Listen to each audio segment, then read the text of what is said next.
The story begins at the largest merchant guild in the Central Plains, the Wyong Trading Company. That night, the place was completely reduced to ashes and rubble. Bodies and riches were scattered across the floor amidst the flames. The attack was the work of the demonic cult, who were now confronting the guild leader. A group of masked men surrounded the old master. The leader of the invaders provoked him, saying that in the end, he is just a merchant and not a martial artist. Then, he demanded that the guild leader hand over the key to make things easier. But the old merchant was not intimidated and asked if he looked like an idiot who would fall for that line. He said, the real idiots were the members of the demonic cult for not realizing they couldn't kill him without the key. The guild master challenged them to open the chest with their martial arts, but warned that he would not be responsible for what was inside. The cultist then used a mind control technique and asked aggressively where the key was. The guild leader was caught by the technique, and his mind began to be invaded. He became desperate when he realized his own mouth was moving against his will. Under the cultist's control, he revealed that the key was hidden under his chair. One of the masked men immediately went to the indicated spot. Shortly after, one of them shouted from afar that he had found the key. The cult leader grabbed the chest and the key. Thinking it was still too early to give up, the guild leader provoked him by asking why he didn't open the chest now that he had the key. The cultist then realized that the key required a special method to be used. The merchant continued his mockery, asking if he had already given up. Annoyed, the cultist used his technique again and ordered the guild master himself to open the box. Forced to obey, the old man cursed the leader of the martial alliance who had given him that task. He remembered that the chest had a special locket that required Q circulation, but that was useless against sorcery. While placing the key in the lock, he wondered what kind of trouble had been thrown into his hands. Upon opening the chest, a strong light shone from within, and he wondered what on earth that was. He couldn't believe they burned down his entire company in search of a single pill. At that moment, a blade was pressed against his neck. The cult leader said he would listen to his last words. A merchant then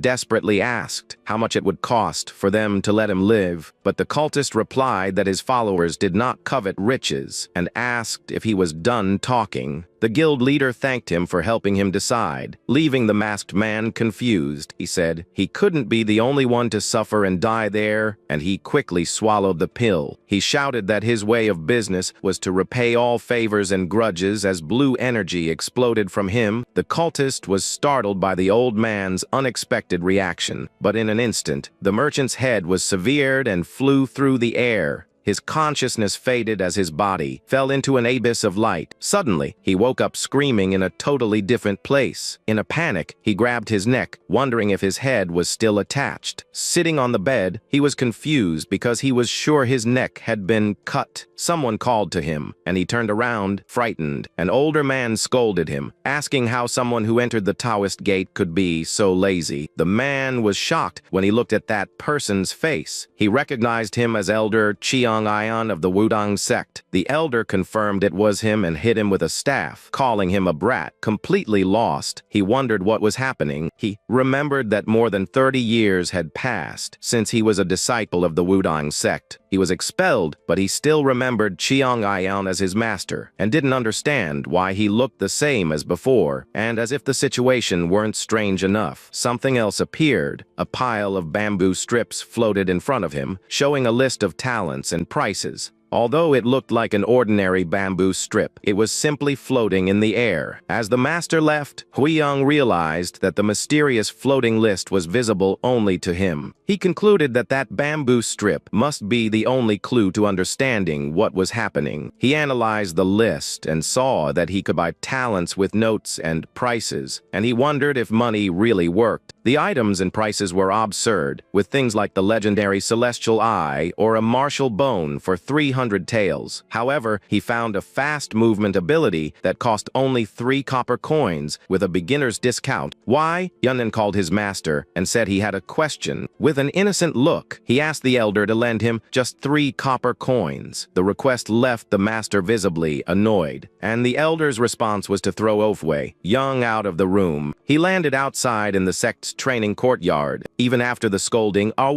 Young seemed to be in a good mood. A few days passed, and he finally accepted that he had really returned to the past. He then remembered the pill that had brought him there, wondered if it was the divine demon pill. A pill capable of sending a person 30 years in the past was truly worthy of its name, but he still couldn't understand why the leader of the Martial Alliance would give him something so powerful. He thought the solution was simpler: just don't accept the pill in the future. Without the pill, the demonic cult would have no reason to attack him, and he could live as a simple merchant. And with his knowledge of the future, he believed he could become an even greater merchant than before. His thoughts were interrupted by a voice asking if that was where he had been relaxing. Another disciple questioned him for not practicing martial arts. The young man reminded him that today was the evaluation for secular disciples. Young recognized him as Jian Ozu, the son of the family that ran the Wuhan Bank. Young replied that even if they did well, they would never become full disciples of the main sect. He even mocked the others' training, saying it didn't even look like Tai Chi. Jian Ozu changed the subject and asked about the grass flutes Young was making. He explained that they were there more to make contacts than to train in martial arts. And the young disciples who had only trained their whole lives would probably love to buy something different, like a grass flute. Young remembered that in the future, Jian Ozu would become the owner of the Wuhan Bank. In his past life, he was expelled into just 1 month, so they never became close. Jian Ozu tested one of the flutes, and Young decided there was no downside to getting closer to him. The young man praised Young's skill and decided to buy a flute for 3 copper coins. Jian Ozu said goodbye and left, wishing him good sales. With a victorious smile, Young finally got the money he needed. He wondered how to use the bamboo strip and believed that if the pill was real, that must be too. When he held the coins, a mental message asked if he wanted to buy the quick movement ability. The purchase was confirmed instantly, and the bamboo strip disappeared. Startling him, he realized that just the desire to buy was enough, but he didn't feel a big difference in his body. Suddenly, a scream of pain caught his attention. He saw a main disciple twisting the arm of a secular disciple for criticizing his Tai Chi. The young disciple threatened to break the other's 2 arms for having offended him. The secular disciple was not intimidated and called them spoiled brats. But before the boy could break his arm, Young stepped forward. He appeared out of nowhere and managed to grab the main disciple's arm. The secular disciple who was being attacked was shocked by Young's speed. The youth threatened to break Young's arm as well, saying that a secular disciple would never beat him. Young then positioned himself to intervene in the situation. He asked for permission to intrude into the fight. With a formal gesture, he introduced himself as mocked Young, a secular disciple. He then politely asked the youth to release his friend so they could talk, but that the boy replied with arrogance that he could break the arm first and talk later. Young said that honestly, he didn't care what the young disciple would do to the other. The boy was confused by the unexpected answer.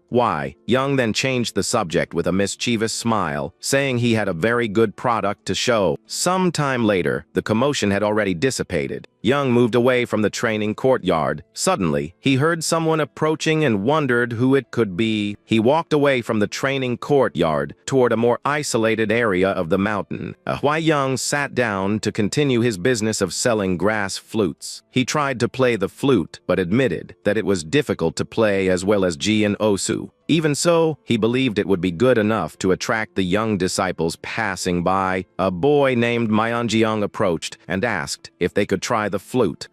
Young's friend intervened, saying that once someone put it to their lips, the value dropped because it became a used item. But Yang took the opportunity and said that that demo flute was different. He explained that it normally cost 5 copper coins, but since it was for a demonstration, he would give a special price. And with a big smile, he offered the flute for just 3 copper coins. The young disciples seemed disappointed with the offer. Why Young was confused because their reaction was not what he expected. Ignoring the reaction, he continued in a good mood and offered a special discount on the purchase of 5 flutes. Myung explained shyly that he didn't usually carry money. He asked if he could buy on credit or perhaps pay with another item. Why? Young realized that it was natural that children stuck on a mountain training all day would have no money. In fact, his plan was never to take the boys' money, but rather to create a connection with them. He thought that for now, joking with them about money was enough. With a sigh, he said he would give them a flute for free, and the boy was radiant. Why? Young bowed and said it was an honor to offer his products to the disciples of the Wudang sect. Myung smiled and said that at least Why Young knew how to show respect. He accepted the flute with gratitude.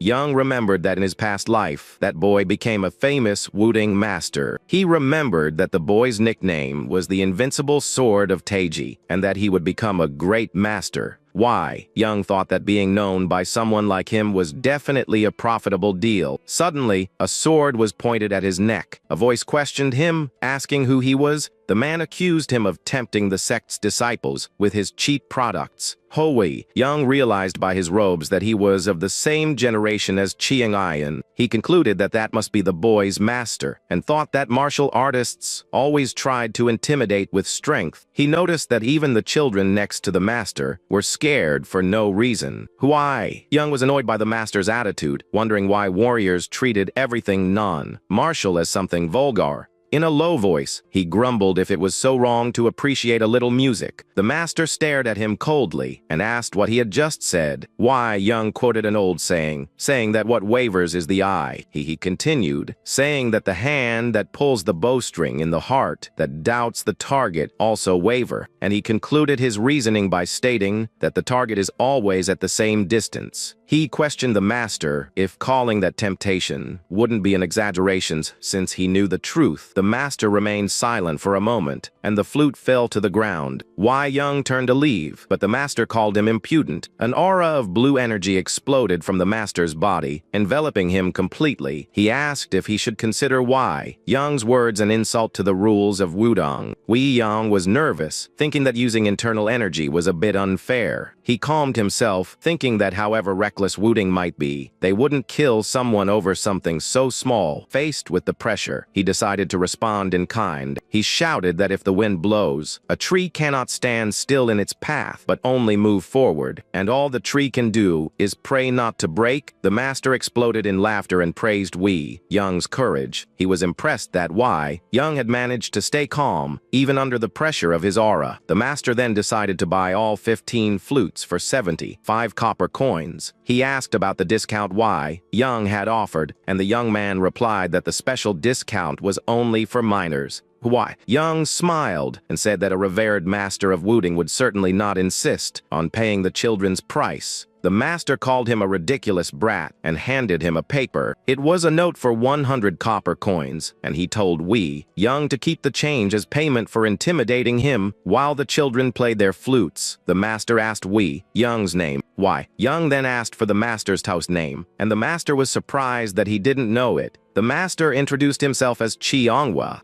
Young immediately recognized him as Chiangwa, the extreme and infinite divine sword. He was one of the 5 greatest masters of the Wudang sect, and in the future, he would become one of the 8 lords, a giant among giants.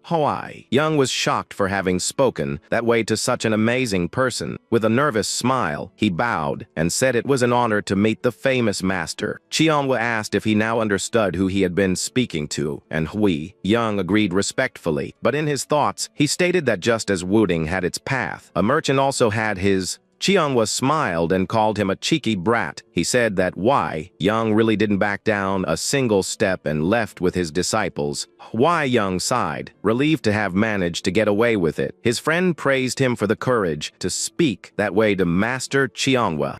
Young thought that he had barely overcome one obstacle, and now another one already appeared. A bald and robust man approached and introduced himself as Sagot Ion of the Sungro Gate. Young knew he was the biggest notorious troublemaker among the secular disciples, and before his regression, he was the main reason for his expulsion from Wudang. Saganayan approached and confirmed if he was Mok Wai Yang. He said he heard that the son of the High King had become a secular disciple and imagined it was him. Wai Yang denied it, saying he was just from a family of common farmers. Sagangayan mocked him, asking how he would survive in this world without a good background. He then offered to be Akal Young's friend, extending his hand. Why? Young remembered that in his past life, he had accepted that hand. At that time, without talent or support, he thought it was the chance of a lifetime, at least until the incident that led to his expulsion. Elder Cheon Ion showed a bag that was found in the secular disciples' quarters. Inside the bag were several books with vulgar content. The other disciples whispered among themselves about the books. One of them recognized the books as belonging to Saganayan. Why? Young remembered that Saganayan never let him borrow the books, so he deserved what was happening. But to his shock, Cheongayan announced that the books were found in his room. Sagangayan accused him of bringing vulgar things to the sacred mountain, and why? Young denied it desperately.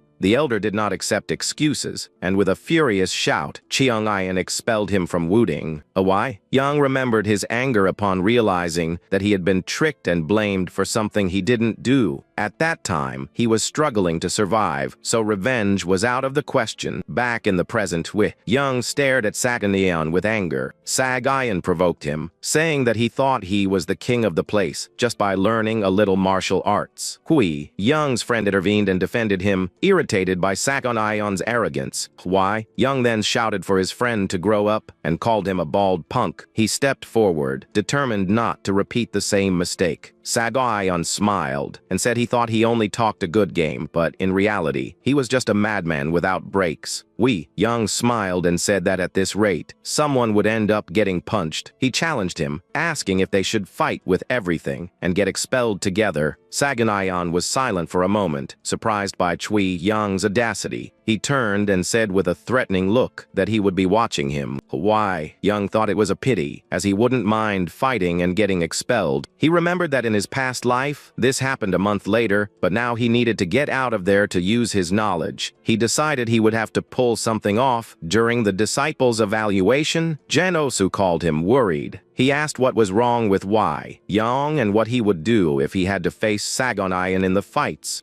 Young replied calmly that the pairings were random and that he would handle it when the time came, but in fact, he knew exactly who his opponent would bear, one of Saganayan's subordinates. He remembered that in his past life, he was completely crushed for having no talent or strength, but now he had a small trump card in his hand. At night, the secular disciples' evaluation finally began. Several fights were already taking place in the training arena. Elder Cheonayan watched the fights with a bored look. Suddenly, Cheongwa arrived and commented that the evaluation had already started. Cheonayan asked what brought him there, and he replied that his master suggested he take a look at the disciples. Cheongayan said there was no disciple worth watching. Cheongwa asked if the opponents were chosen randomly, and the elder admitted he had made some adjustments. Cheongwa was curious about his martial brother's confession. From afar, Young and John Ozu watched the fights while relaxing. Cheonwa watched Young with a thoughtful look. He then asked Cheonayan for permission to adjust the next fight. The elder agreed and nudged Young suddenly felt a chill down his spine. Cheonayan announced the next fight and called Makak Young to the arena.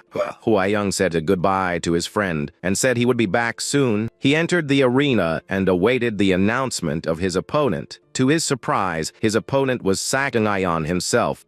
Young was shocked by the sudden change of opponent. He looked at the masters and realized it was Cheongwa who had changed the fight. Cheongayan shouted that if both were ready, the fight could begin. Saganayan smiled maliciously, thinking his chance had come earlier than he expected. He advanced against Young, calling him a rascal. He shouted that he had warned he would be watching him and set off to attack. Young was desperate because that was not part of his plan. Even so, he decided he already planned to land a blow on him anyway. He threw a small bag of powder into Saganayan's face. The unexpected attack surprised Cheongwa and hit Saganayan squarely. With a victorious smile, Young prepared to continue the attack. Saganayan screamed in pain as Young approached quickly. he prepared for the next blow and hit him with a powerful punch called Triple Talent Fist. He said one punch was not enough and hit him again in the back, but suddenly he felt his body strange and stopped the attack. Saganayan took the opportunity and grabbed Wei Young's arm. He threw him to the ground with force and immobilized him. Why? Young thought he got carried away and hit him twice without thinking. Saganayan stared at him with his eyes glowing with anger. He swore he would kill him, and why? Young wondered what he would do to him now. Saganayan ended up being taken by surprise by the sandbag thrown right into his face. Young pointed to the situation with mockery, while the others began to shout indignantly. The elder was furious at the cheating and complained that tactic seemed like something from demonic sects. But suddenly, a hand touched the elder's shoulder to contain his anger. It was Qianhua who intervened silently, calming his martial brother. He suggested that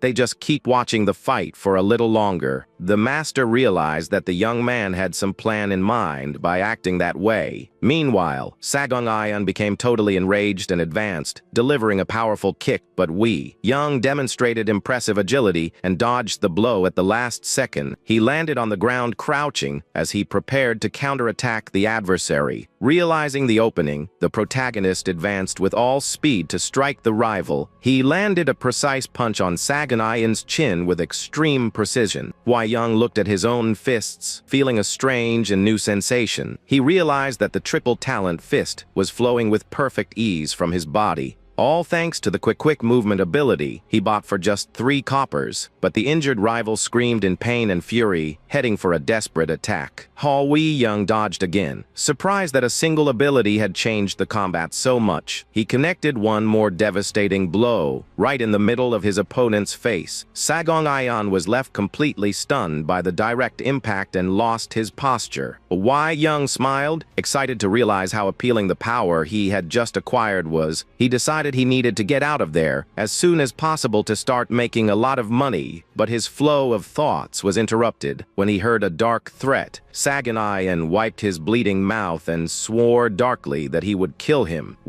Young was worried to note that the opponent was about to use his internal energy. The rival took a deep breath, concentrating all his Q to deliver a fatal blow. Saganayan attacked with an absurd speed, making clear the difference in internal strength. Pressured and without space to dodge, Young realized he had nowhere to run. He began to question himself if it really was impossible to beat someone with internal energy. The rival advanced furiously to finish the fight with all his accumulated power. Young knew that just ordinary physical strength would not be enough against that blow. However, Qianhua appeared out of nowhere and blocked the mortal attack, ending the dispute. The master positioned himself with his sword, facing the aggressor with extreme seriousness. He reprimanded Saganayan, saying that using internal energy against beginners was a shame. Saganayan tried to defend himself, arguing that he was attacked first with cheating. Qianhua agreed that the protagonist also acted in a totally wrong way in the fight. He condemned the cheat trick, stating that a disciple of Wudang should never act like that. Qianhua warned that he would receive a severe punishment, and the youth accepted it resignedly. With that intervention, the master declared that the secular disciple's evaluation was over. Young celebrated in silence for having managed to achieve all his goals. He managed to hit the rival, and even arranged a perfect reason to be expelled from there. Free from the sect, he planned to start sketching his successful commercial business. The young man already started to architect in his mind every step of his bright future. Meanwhile, Qianhua reflected thoughtfully on what he had just witnessed in the courtyard. Qianhua approached him, asking if everything was okay after the closing. The elder insisted that the protagonist must be expelled for having acted with pure malice. Qianhua just closed his eyes in silence, listening to the irritated complaints. He questioned his brother if he hadn't noticed something incredible in the execution of the movements.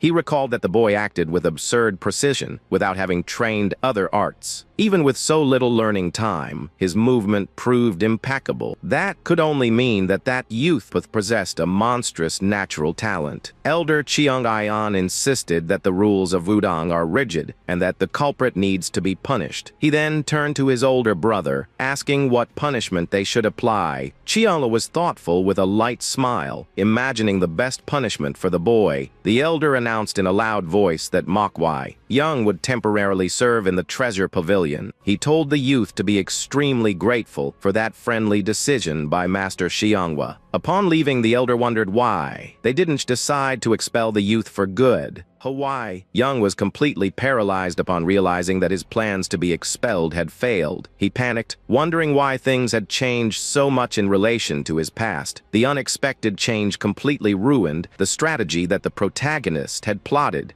His colleague tried to console him, saying that at least he managed to avoid expulsion. The colleague encouraged him to train harder now that he had demonstrated having talent for the sword. The youth just grumbled with disdain, totally rejecting any praise about his talent. He remembered that in his previous life, he failed miserably at mastering any martial art. All that ease from before came from the system's mysterious martial talents shop. Leaving the layman's aside, the youth decided to accept his fate for now. He said goodbye to his friend and started to walk toward the sect's treasure pavilion. He realized with regret that his quick exit from Wuding would have to be delayed for some time. Upon learning the pavilion handles finances, he decided to take the chance to profit. However, his optimistic plans crumbled as soon as he entered the large pavilion. The youth came face to face with Master Qianghua waiting for him with a beautiful smile. He was in shock to discover that Qianghua himself was the one responsible for the location. The master revealed that, in truth, he came just to designate the messenger role to the youth. Why? Young was startled to hear that he would have to work making deliveries for the sect. He despaired at noting the absurd distance he would have to travel on foot between the peaks. Qianghua tried to reassure him, saying that the work would just be an extra help. The master decided to guide the youth through the mountain to teach him the paths of the location.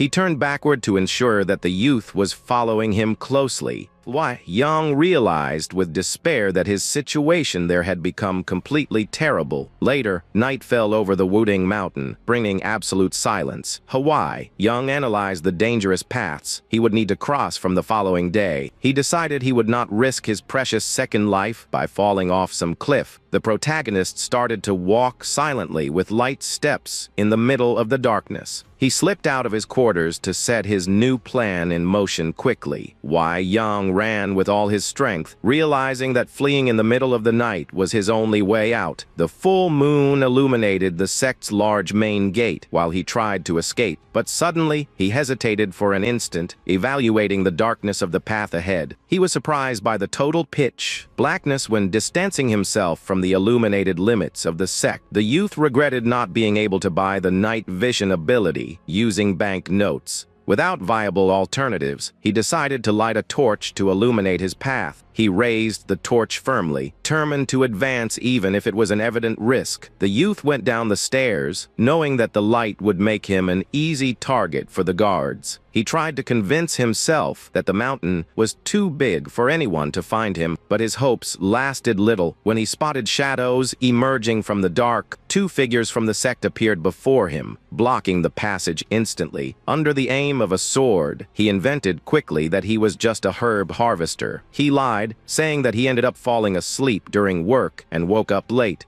The guard found the excuse very strange, but the youth insisted, showing the herbs. He extended his hands, showing some green leaves picked in a rush from the ground. The guards analyzed the leaves, not knowing for sure if those really were herbs. The protagonist mocked in thought, knowing they couldn't differentiate herbs from weeds. The guard decided to let it pass and return the torch, warning him to be careful when descending. Relieved to get past the guards, he ran down the stairs, anxious to go down the mountain soon. Hawaii Young spotted the large main gate, knowing his freedom was a few steps away. He smiled with arrogance, certain that no one else would be able to prevent his escape now. Suddenly, a firm voice called his name, making him freeze in the middle of the path. Upon looking back, he recognized that striking voice he feared so so much to hear again. The master appeared with a mysterious smile, demonstrating that he already foresaw that attitude. Chiolwa asked if the yearly thought his escape attempt would go unnoticed. The protagonist lamented internally for being caught again by the same persistent master. He surrendered and asked the master how he managed to discover his true intentions.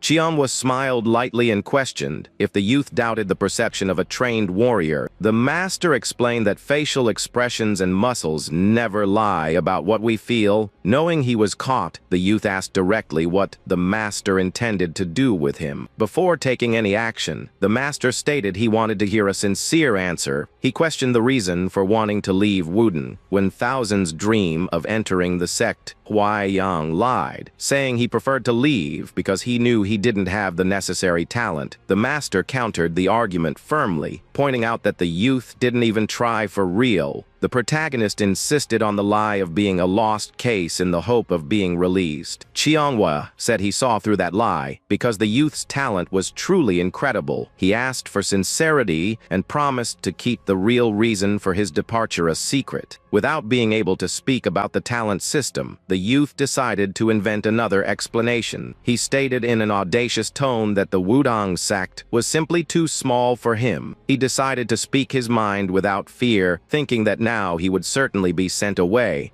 A heavy silence took over the environment, while the master just stared at him without reaction. The protagonist started to shake from nervousness, wondering if he ended up crossing reasonable limits. He asked if the master was okay, noting that he started to give low laughs. To his astonishment, Chiongwa said he understood perfectly the meaning of his words. The youth filled with hope, thinking that finally he would be released without major problems. But the master denied it firmly, leaving the youth completely frustrated and confused. He stated that as a member of Wudang, he could not let someone speak like that and stand still. The master drew his blade, saying he would personally show the true essence of Wudang. He assumed a combat stance, while a bright blue energy enveloped his sword. Wei Young protected himself from the strong wind. Realizing that the air pressure changed suddenly, he was startled to note that that went far beyond a simple martial arts blow. The master jumped through the air, emanating a trail of mystical energy of extreme beauty. An immense yin-yang symbol drew itself on the ground around them due to the powerful aura. Chionwa asked the boy to pay close attention to each of his movements. His steps became so fast and light that they seemed to slide smoothly across the soil. Several traces of the master appeared in the arena, simulating a sequence of perfect attacks. Mokei Young watched everything in a trance, finding that display of techniques beautiful. The master's movements were incredibly smooth, flowing like the waters of a calm river. At the same time, his attacks gained an overwhelming aggressiveness. Suddenly, the sequence of blows was uninterrupted, reminding of the deep vastness of a wild ocean. It was the legendary secret technique known as the Taiji Wisdom Sword. The master finished the demonstration under the moonlight, exhibiting an impeccable presence. The mystical pattern on the ground started to dissipate slowly as the energy calmed down. Huai Young continued in a trance, and with his jaw dropped after witnessing such power. Chiolwa asked in a friendly way if the youth managed to understand the martial lesson. The youth remained silent for an instant before confessing that he had just one doubt. With curiosity, the master wanted to know what exactly was going through his disciple's head. Chiongwa put his sword away and recalled the youth's mockery about the size of the sect. The master extended his hand, emanating a mysterious purple aura to prove the depth of Wudang. The protagonist remained hypnotized, looking closely at the impressive energy that flowed from there. The master guaranteed with total conviction that the sect was capable of sheltering any type of talent. How Wei Young hit his own forehead, indignant at seeing how warriors summarize everything into fights. He knew that trying to make a future great merchant become a Taoist monk was totally useless. He apologized for the previous audacity, but made it clear that his opinion on leaving didn't change. Wei Young shouted very loudly, reaffirming his total refusal to remain on that mountain. The master watched him in silence for a moment, before asking the reason for such stubbornness.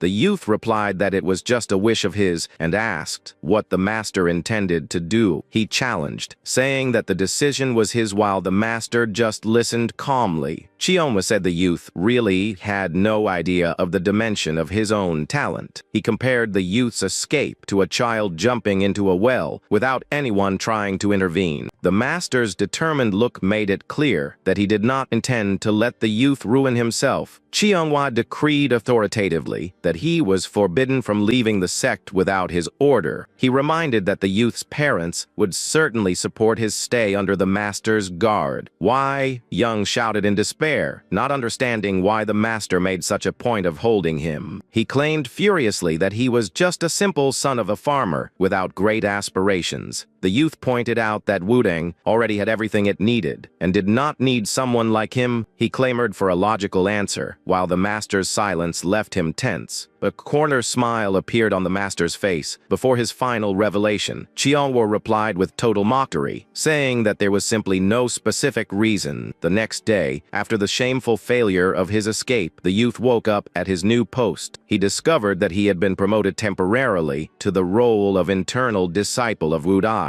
The master explained that it would be difficult to watch the boy's steps as a mere secular disciple. He revealed that the sect leader did not trust him fully to give the definitive position. The master encouraged him with fervor, saying that his effort could guarantee the official position. The boy despaired, knowing he needed to get out of there to manage to buy more talents. He considered for a second, revealing the whole truth about the system shop and the money. But he concluded it would be madness and decided to continue walking with his head down with the master. He thought that if he had a little money, he could buy talents to try another escape. With a sudden idea in his head, the youth called the master in an urgent tone. He asked shamelessly if the master by chance had any money stored with him. Manhwa was perplexed, admitting that that was the most unusual question he had ever heard. The youth justified himself, asking to exchange the note he received earlier for real coins. The master pointed out that money didn't have much utility there, but the youth insisted on the request. Manhwa accepted the request and took the paper, promising to make the exchange quickly. However, upon entering the pavilion, they were received with questions about the punishment. The master appeared holding a beautiful pile of freshly exchanged copper coins. To the boy's unhappiness, the master warned that he would withhold the money until the end of the punishment. The protagonist went into absolute despair, shouting that those coins belonged to him. The master said he was just guarding them, and the youth retorted that money from now was worth much more. The master mocked, asking if he wanted interest, and the boy just begged for the coins. The master guarded the coins, smiling, while pretending to lament deeply for the situation. He confessed that if he returned the money, the youth would certainly try to escape again. The master guaranteed the return after the end of the forced service and withdrew from the location. All that shouting ended up attracting the attention of another important member of the pavilion. A sleepy man appeared complaining about the noise that disturbed his precious rest. Manhwa greeted the newcomer respectfully, calling him Brother Chiangsu. Chiangsu vented ironically about his new role as master of the treasure pavilion. Chiangsu analyzed the protagonist from top to bottom without thinking. He had the look of a real fighter. Manhwa thanked the sect brother with a subtle bow, leaving the boy under his care. The newly arrived master sighed with exhaustion while watching his companion move away from the location. Hawaii, Young asked what he should do now, suspicious that the two plotted against him. Without viable alternatives, the youth decided just to follow the master and obey his orders. Chiangsu explained simply that the work schedule would be from dawn until dusk. He ordered the youth to deliver several bamboo tubes to the distant Samcheong pavilion. Young despaired, remembering that pavilion was at the highest point of the mountain. He argued desperately that without lightness arts, he would just delay the entire delivery service.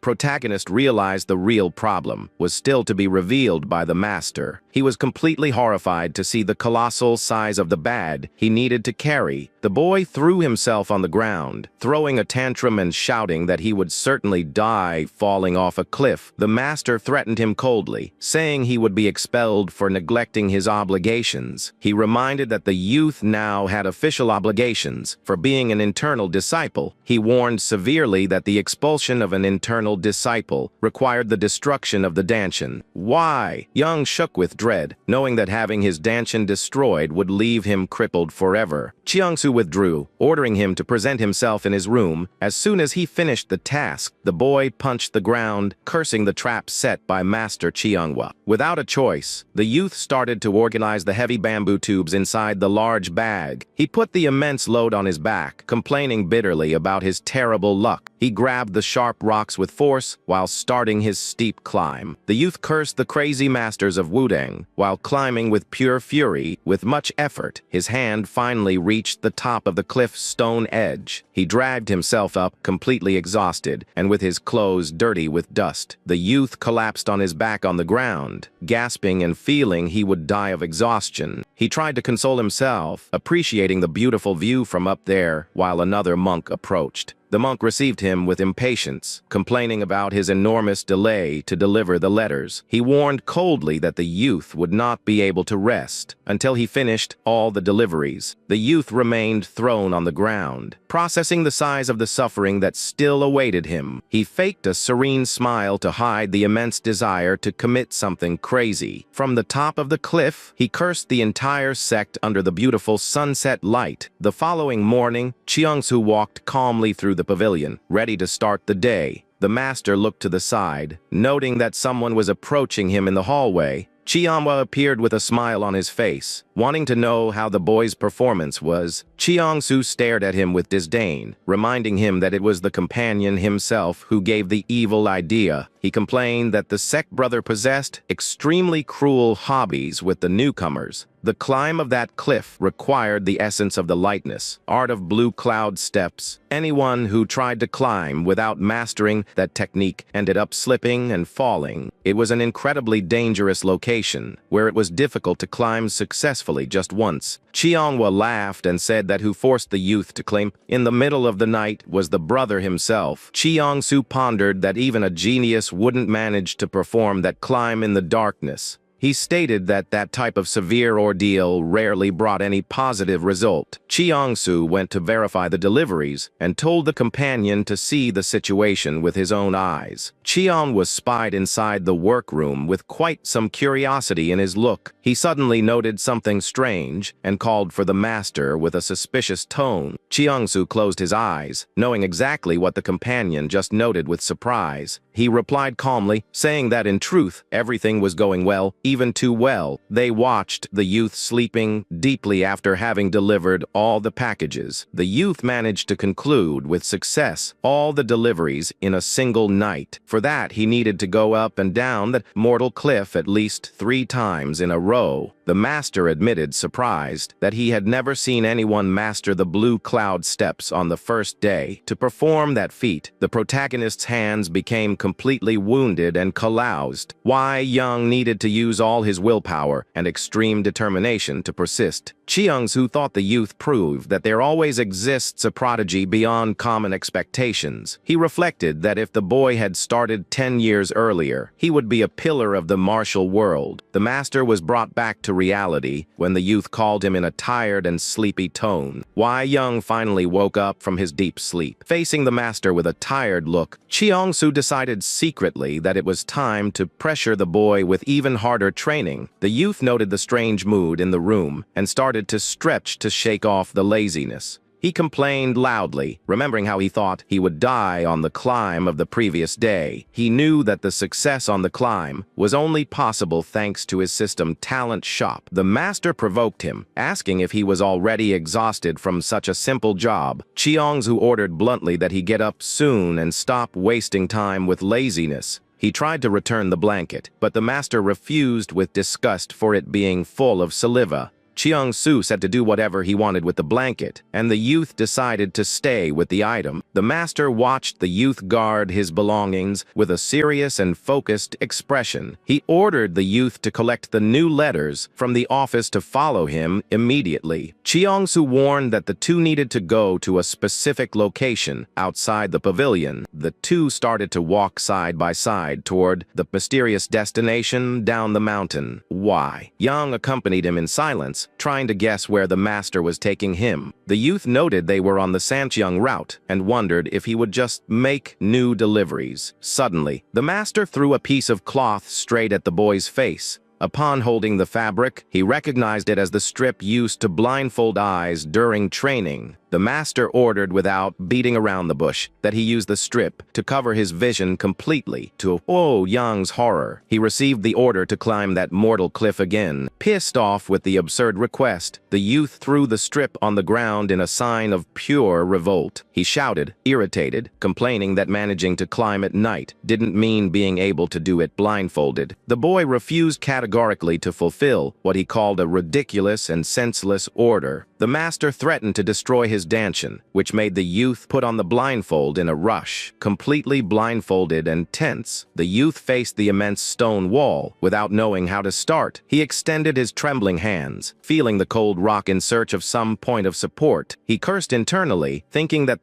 task was just a disguised way to kill him. The youth supported his foot with extreme care, questioning the sanity of whoever created that test. He knew that his movement ability helped, but a single wrong step would be fatal. Suddenly, a strange bluish energy started to flow from his hand in contact with the stone. He reacted with astonishment to realize that a totally new sensation was dominating his body. To his absolute shock, he realized he managed to see even while blindfolded. A luminous path of blue lines appeared on the rock, indicating the exact locations to support. Guided by the shining lines, he started to move with surprising confidence. Each touch on the rocks emanated an energy glow that propelled him with precision. He felt as if the mountain itself was driving and guiding his feet on the climb. The youth understood that he didn't need to choose the path, since the right supports revealed themselves. A perfect trail materialized before him at each movement executed with mastery. He followed the projected route that served as a luminous guide to lead him to the top. He reached the summit, feeling that his internal energy flowed in perfect harmony with the climb. He admired the efficiency with which his body executed the complex movement technique. The youth finally understood that he had just learned the official Wuding step art. He touched his abdomen upon feeling that his dantian was burning with a new and strong energy. He realized that advance was infinitely superior to what he reached in his past life, but the master soon hit him on the head, demanding the reason he had removed the blindfold from his eyes.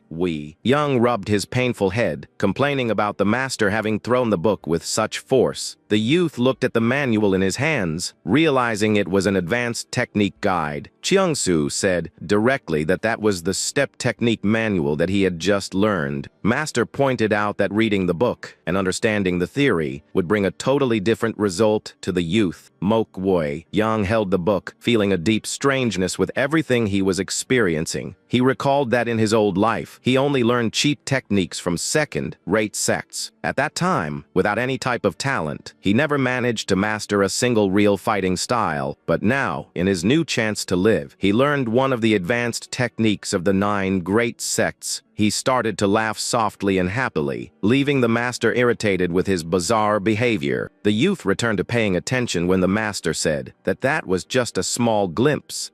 Chiang-su guaranteed that the boy would have access to much deeper secrets if he were promoted for good. He asked with mockery if, even knowing all of that, the youth still had the desire to flee the sect. Young asked if, as an internal disciple, he could continue acting in the businesses of the secular world. The boy got excited, thinking he could open businesses, but the master clipped his wings right then and there. He explained that with the leader's endorsement, he could at most act protecting the Wuding businesses. The youth was extremely frustrated with the answer and handed back the empty delivery bag. Thinking he finished the day, he said goodbye happily, but the master said coldly for him to stop. Chiang-su warned that the day's service hadn't finished yet, leaving the youth confused and indignant. He revealed that from now on, the youth would be in charge of making all the deliveries of the sector. Young was furious with the master's unfair attitude and gritted his teeth, feeling enormous anger. The boy lamented for seeing his brief joy of having learned the new technique be destroyed so quickly. he protested, demanding how they could change his task agreement without warning him beforehand. While the youth yelled furiously, the master just closed his eyes, ignoring the complaints totally. Upon being called a stubborn madman, the master finally got irritated, demonstrating his enormous fury. In a blink of an eye, Qiangzu landed a blow right in the middle of the daring disciple's forehead. The protagonist let out a loud moan of pain, falling immediately to the ground without strength. The master watched him on the ground and questioned if he lost for good his own love for life. He said that disobeying a master and insulting him was a grave offense inside that mountain. The master reprimanded him in a harsh way and warned that he would suffer punishments if he continued acting badly. In the distance, it was possible to hear the cries for help echoing from the mountain while he returned to the task. A strong and implacable rain started to fall, covering all the pavilions with dense clouds. The protagonist ran under the storm, determined to finish the service as soon as possible. Back at the pavilion, he squeezed his soaked clothes, complaining about that cursed rain. He dried himself, taking off the top part of his vestments to avoid catching a strong cold. He looked at himself and wondered where that storm so violent and fast arose from. 2 months passed, and he realized that the exhausting work ended up strengthening his body. The youth noted that the master didn't explain the training benefits intentionally. Besides his physical advance, the system shop also started to evolve in an advantageous way. New purchase options appeared, and the enormous list of talents was now difficult to read entirely. Amused with the evolution, the boy felt he was playing and evolving a game character. Without warning, the master appeared from behind and landed a blow right on the top of his head. He complained of pain, but the master questioned the way he used the steps to return. Qiangsu pointed to the footprints on the ground and instructed him to walk without even leaving marks on the soil. He realized that, in truth, the master's blows stimulated his cue points to help him. Qiangsu finally praised the boy, saying he reached the minimum required from the training. Qianhua appeared smiling, announcing that it was time for the youth to start his training in archery. To Wei Young's disappointment, he warned that the delivery service would continue in the free hours. The master promised to take him to the archery pavilion to introduce his other companions. The boy heard surprised upon learning that those disciples would be his future martial brothers. With a silent nod, the youth agreed, knowing new challenges awaited him at the temple. Qianhua walked calmly while Wei Young followed him closely, determined to discover what would happen now. He wondered with the great expectation if the moment to learn martial arts correctly had finally arrived. Wei Young remembered how he was frustrated when Qianhua brought him to the sect as a temporary internal disciple. He complained that his only task so far was delivering letters, and that the master did nothing directly for him. Whenever he questioned the reason for being there, Qianhua's answer was just that everything would happen in its time. Although that excuse seemed ridiculous at the beginning, he realized that that long-awaited moment finally arrived. The youth wondered what type of senior martial brothers he would meet and hoped they would be easy to talk to. Suddenly, Young Ong's expression changed completely to a grimace of pure shock and disappointment with what he saw. Meanwhile, the master continued with a happy and humorous smile on his face, without caring about the boy's reaction. He looked at the small children in front of him and noted discouraged that perhaps he was expecting too much from that place. The little boys ran excited, holding grass flutes, and the protagonist realized horrified that they were his seniors. He asked indignant if he really would have to call those children seniors, and the master confirmed with naturalness. How? Yaong shouted in protest against the absurd decision, reminding everyone that he was already a young adult of 20 years. The youth pointed to the children, claiming that they were much younger, and that calling them seniors didn't make sense. The master explained that that was super common in the martial world, but the protagonist insisted that that situation was exaggerated. The youth forced a yellow smile and tried to calm himself, remembering that he was still just a temporary disciple of the sect. Chiawa tried to reassure him, saying he didn't need to call them that now and that he could take the time he needed. The master said he had other obligations and simply flew off, leaving the children under the youth's responsibility. Hawaii. Young extended his hand without reaction and remained completely speechless upon being abandoned like that in the courtyard. At that moment, a boy approached from behind him and asked with authority if he was the new junior disciple. A boy with dark hair and an extremely serious look positioned himself in front of the protagonist, expecting an answer. He stared at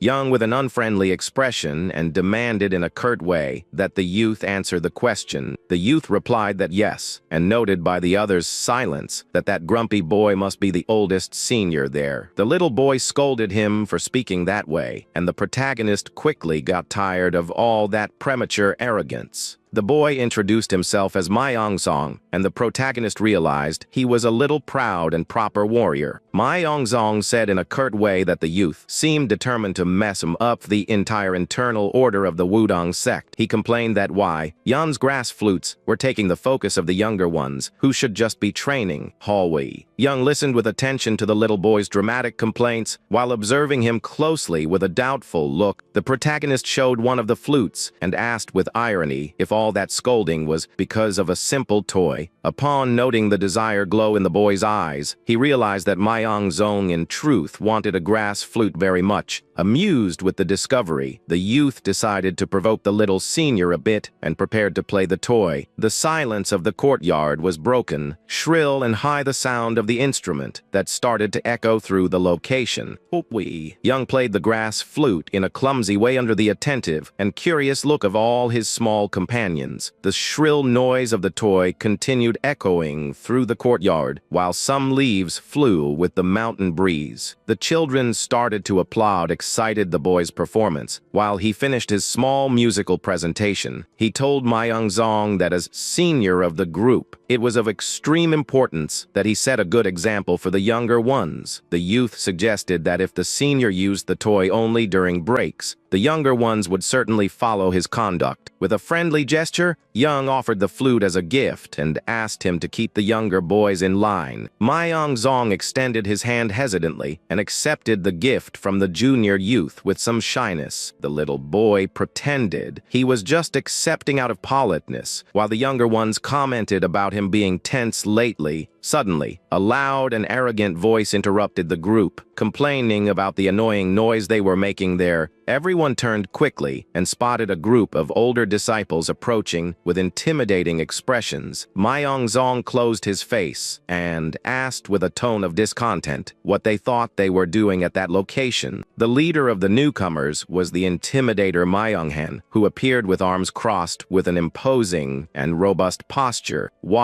Young was confused with the similarity of the disciples' names and feared ending up confusing them all from then on. Myonghan said that Myongzong should be ashamed for acting in such a silly way before his own subordinates. Protagonist watched him scared, thinking that youth's face was intimidating enough to kill someone. The brute approached Young and asked if he was the street vendor who was distributing useless flutes. He made a violent threat, asking if the protagonist wanted to have his hands severed for doing that in Wudong. Myongzong stepped in front of the youth to defend him and guaranteed to the bully that he himself would take care of punishing his junior. Myon pointed with disdain, asking if Myongzong really considered that simple street vendor as his junior. The bully smiled with mockery and stated that if the boy was just temporary, then he must be his target for the time there. Myonghan's henchman started to laugh, asking if a youth of that age wasn't ashamed to try to enter the sect. One of the youths took a loud step forward, preparing to intimidate even more the protagonist, who just observed. Myon pointed the thumb at his own face and said with irony that the youth simply didn't have the slightest notion of his age. The bully hit with his wooden sword on his shoulders, demonstrating to be totally confident that he would win any fight. Without intimidating, Myongzong drew his own sword and faced the bully with a cold and extremely focused look. The little boy said with firmness that was enough of small talk and stated that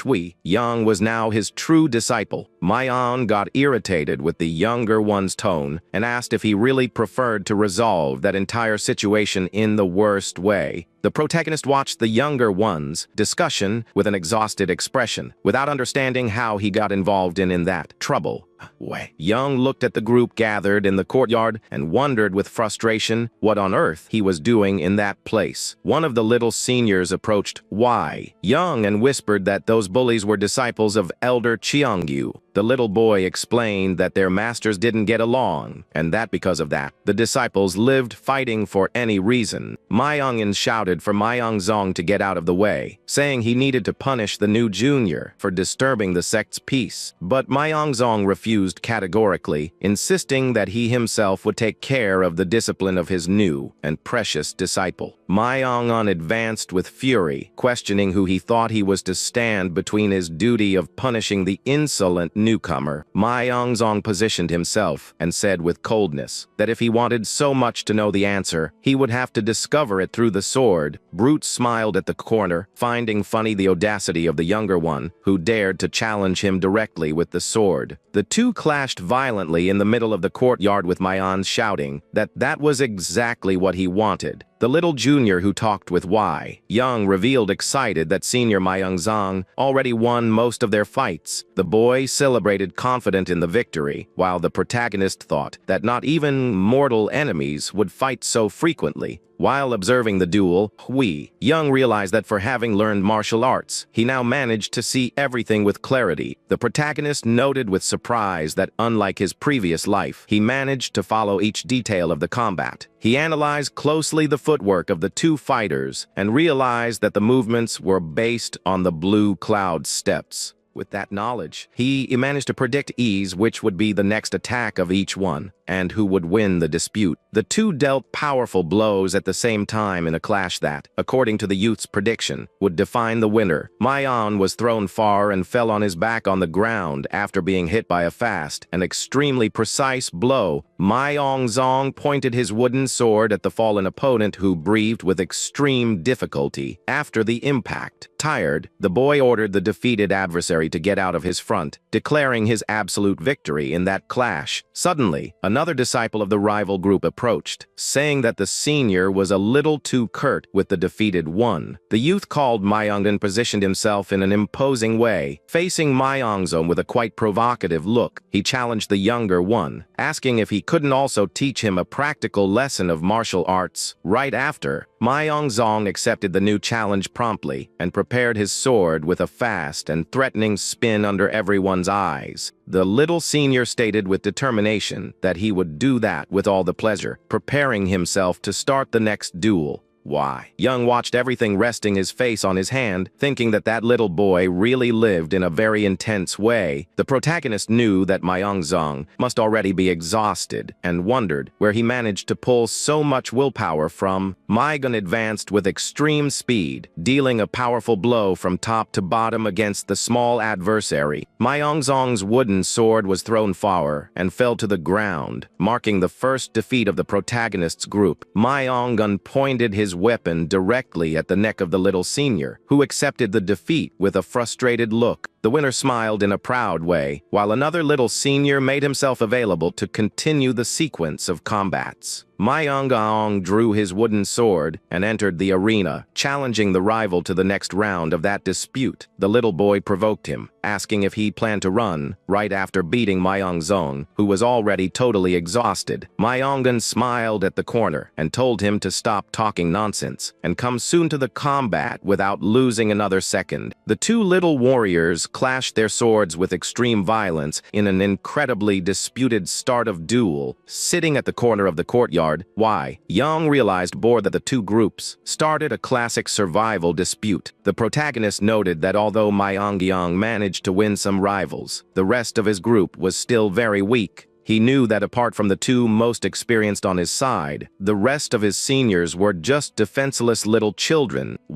Young analyzed the following fights and noted that the difference in age and size made a brutal difference in the combats. He realized worried that, unless someone very strong appeared to intervene, the result of that battle would be tragic. One more of his small companions was defeated and fell on the ground under the totally disbelieved look of the protagonist. Myung walked calmly and approached Wei Young, who continued sitting on the stone steps observing everything. The brute positioned himself before the youth, facing him from above with a totally victorious and intimidating look. He gave a malicious laugh and said that now, finally, he could apply a severe punishment on the insolent secular disciple. Young looked up with disdain, remembering that the little seniors started that fight just to try to protect him. Seeing the little bruised boys, the youth admitted to himself that he would feel a little guilty if things ended like that. He stood up suddenly and challenged Myohan, asking for the big guy to teach him a combat movement too. The protagonist placed himself before the adversary, who backed off a step, quite surprised with that unexpected audacity. Why? Young faced him back with mockery and asked in a provocative way if the big guy by chance was afraid of him. Myung recovered the posture and warned that if he kneeled now, everything would be forgotten as mere foolishness of a newcomer. The youth sighed and replied with total disdain, saying that generous proposal was just a big nonsense. Irritated, the brute clenched his fists, saying the youth refused the courtesy and preferred to receive a severe punishment. Why? Young mocked the rival's old appearance, saying that even an inn servant would doubt he was a child. Completely furious, the rival tried to land a violent punch, but the protagonist dodged easily with great agility. The aggressor gritted his teeth in pure anger upon seeing that his very strong attack went far from hitting the desired target. Mayan continued dealing fast blows in the air, while the youth dodged each of them with extreme ease. The protagonist smiled at the corner, revealing that he would never enter a dispute like that without having a good strategic plan. He reflected that although the martial level of the others was superior, his knowledge to read techniques was much better.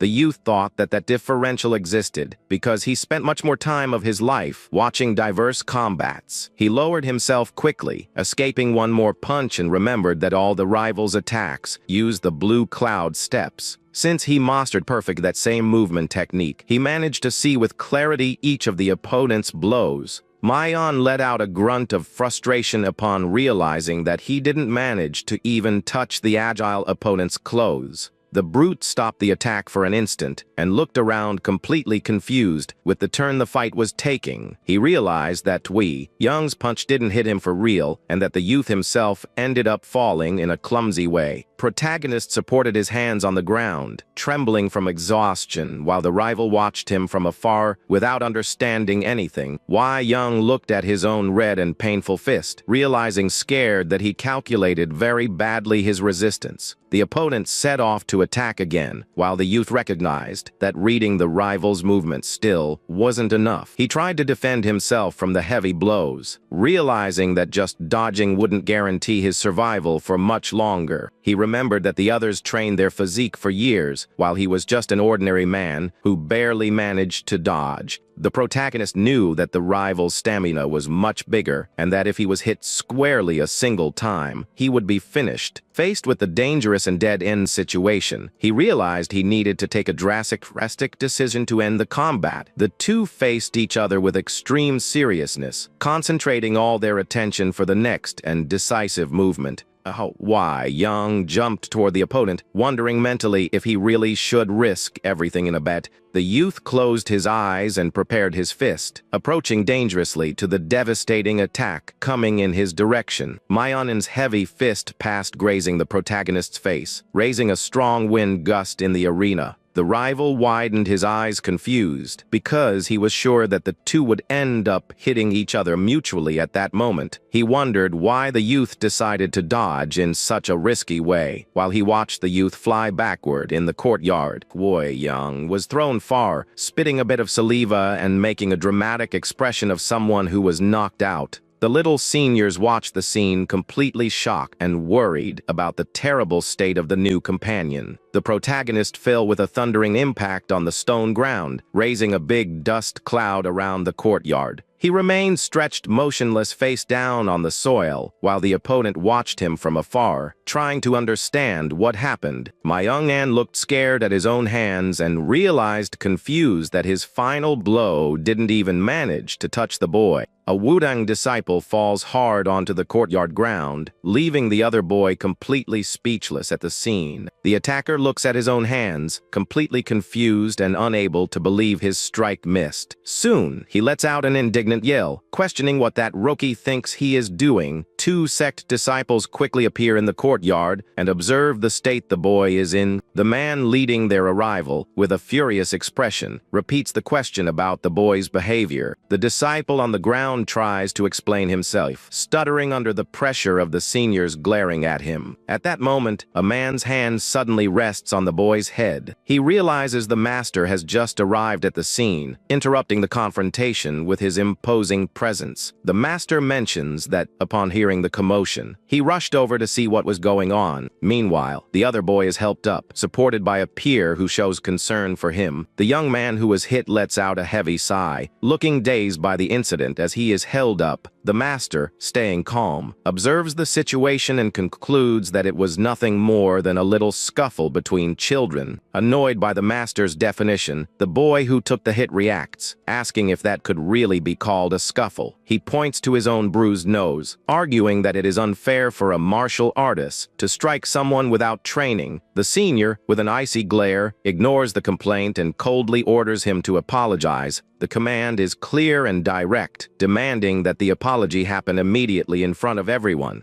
The young man reflects, rubbing his face, that the animosity between the two groups is much bigger than he imagined. He ponders that, even though he lacks martial arts training, he did not expect the senior to be so aggressive with his words. The master, out of patience, clenches his jaw, showing he will not accept any resistance to his decision. He places his hand on the disciple's shoulder and repeats the command, forcing him to apologize. The disciple, displeased, mumbles an apology, while the other boy watches him from the ground. After the apology, the master turns his back without hesitation, giving the order for them to leave. Before leaving, the young man, still on the ground, asks for permission to say something before they depart. The master and the disciple stop, turning back to the boy who raises his hand to speak. He asks if they are not going to ask what the victim of the strike thinks about this whole situation. The master, maintaining his stern posture, retorts by asking what else he intends to demand after the apology. The boy laughs, lightening the mood, and says he does not want much, just some compensation. He gestures, asking for a sum of money to cover his medical expenses. Surprised by the audacity of the request, the senior watches the scene while the boy insists on 2 silver coins. The senior sarcastically asks if the amount is not excessive, while the boy defends his request. The scene shows a scale, highlighting how the requested amount is, in fact, quite high. The boy insists, backing the senior into a corner, saying he would not want to look cheap. Finally, he receives the money in his hands and celebrates the payment. The master asks his name, and the boy introduces himself as Manhwa Young. The senior takes a step forward, ending the conversation with a heavy attitude. He warns that he will remember the boy's name, walking away with his group of disciples. Wei puts the money in his pouch while his peer watches him, seemingly impressed by the situation. The peer tries to grab the pouch, saying he will take care of the money, but Young pulls it back indignantly. He complains that this money was the result of his hard work, warning no one to try anything. The peer comments, impressed, that Young's acting was actually really good. He admits he has never seen someone fly and the ground like that, asking how he did it. Why? Young reveals that he watched everything from the start, suggesting the other could have intervened sooner. He explains he made it clear he was there just for the moment his peer finally took action. The peer asks if he is not embarrassed, considering he could not land a single hit on his opponent. Why Young, cleaning his ear, answers casually that he has absolutely no reason to be embarrassed. He argues that since he is not a martial artist, the outcome was perfectly expected. The senior, now a bit farther away, gestures sharply, saying he still needs to teach the boy some manners. Why Young, watching the senior walk away, mutters that he prefers to stay far away from martial world etiquette. A heavy impact strikes the ground, kicking up dust and confirming the tension in the air. The senior, with an enigmatic expression, reflects that saying you are not a martial artist does not change reality. The senior warns he will teach the boy some manners, telling him not to tense up. With a precise strike, he hits a critical point on the young man's body, who drops to the ground immediately. Wei Young, sprawled on the ground, begs him to wait and stop. From that day on, Wei Young had to include rigorous training with Chiangwa in his daily routine. The training consisted of heavy physical conditioning, all under Chiangwa's constant and relentless supervision. As soon as the exercise ended, the young man received a harsh lesson that left him nearly passed out. The master wiped away sweat with a smile, finding the method refreshing and relaxing. Unlike Cheong Su, whose strikes faded quickly, the pain caused by Chiangwa lingered for half a day. Ho Yaiyang endured it for a few days, but feeling he was at his limit, decides to use the system shop. He wanted to save up for something better, but could no longer handle Chiangwa's ruthless fists. Thanks to the intense training, many talents were unlocked, and he reaches out to the interface. With the 2 silver coins he managed to get out of Chiangju, he feels he can finally buy something. Wei Young selects the desired talent, convinced that this choice will help him survive. The glow of the coins disappears as the transaction is processed by the system. The purchase is complete, and Wei Young feels he has finally found the solution he needed so badly. Chiangwa appears before him with a serene expression and a calm smile. He watches Wei Young, who is training with dumbbells, and comments that the boy is starting to look like a warrior. Chiangwa asks if Wei Young can already feel the results of all that physical effort. Hui Young replies that he feels nothing, only the burden of an exhausting daily workout. The master laments the young man's lack of perception, hoping he would learn to enjoy his own progress. Chiangwa clenches his fist, indicating it is time to start the practical part of the training. He warns the boy not to tense up, because if he does, one strike will end up turning into 2. A powerful impact occurs as Chiangwa lands a direct hit on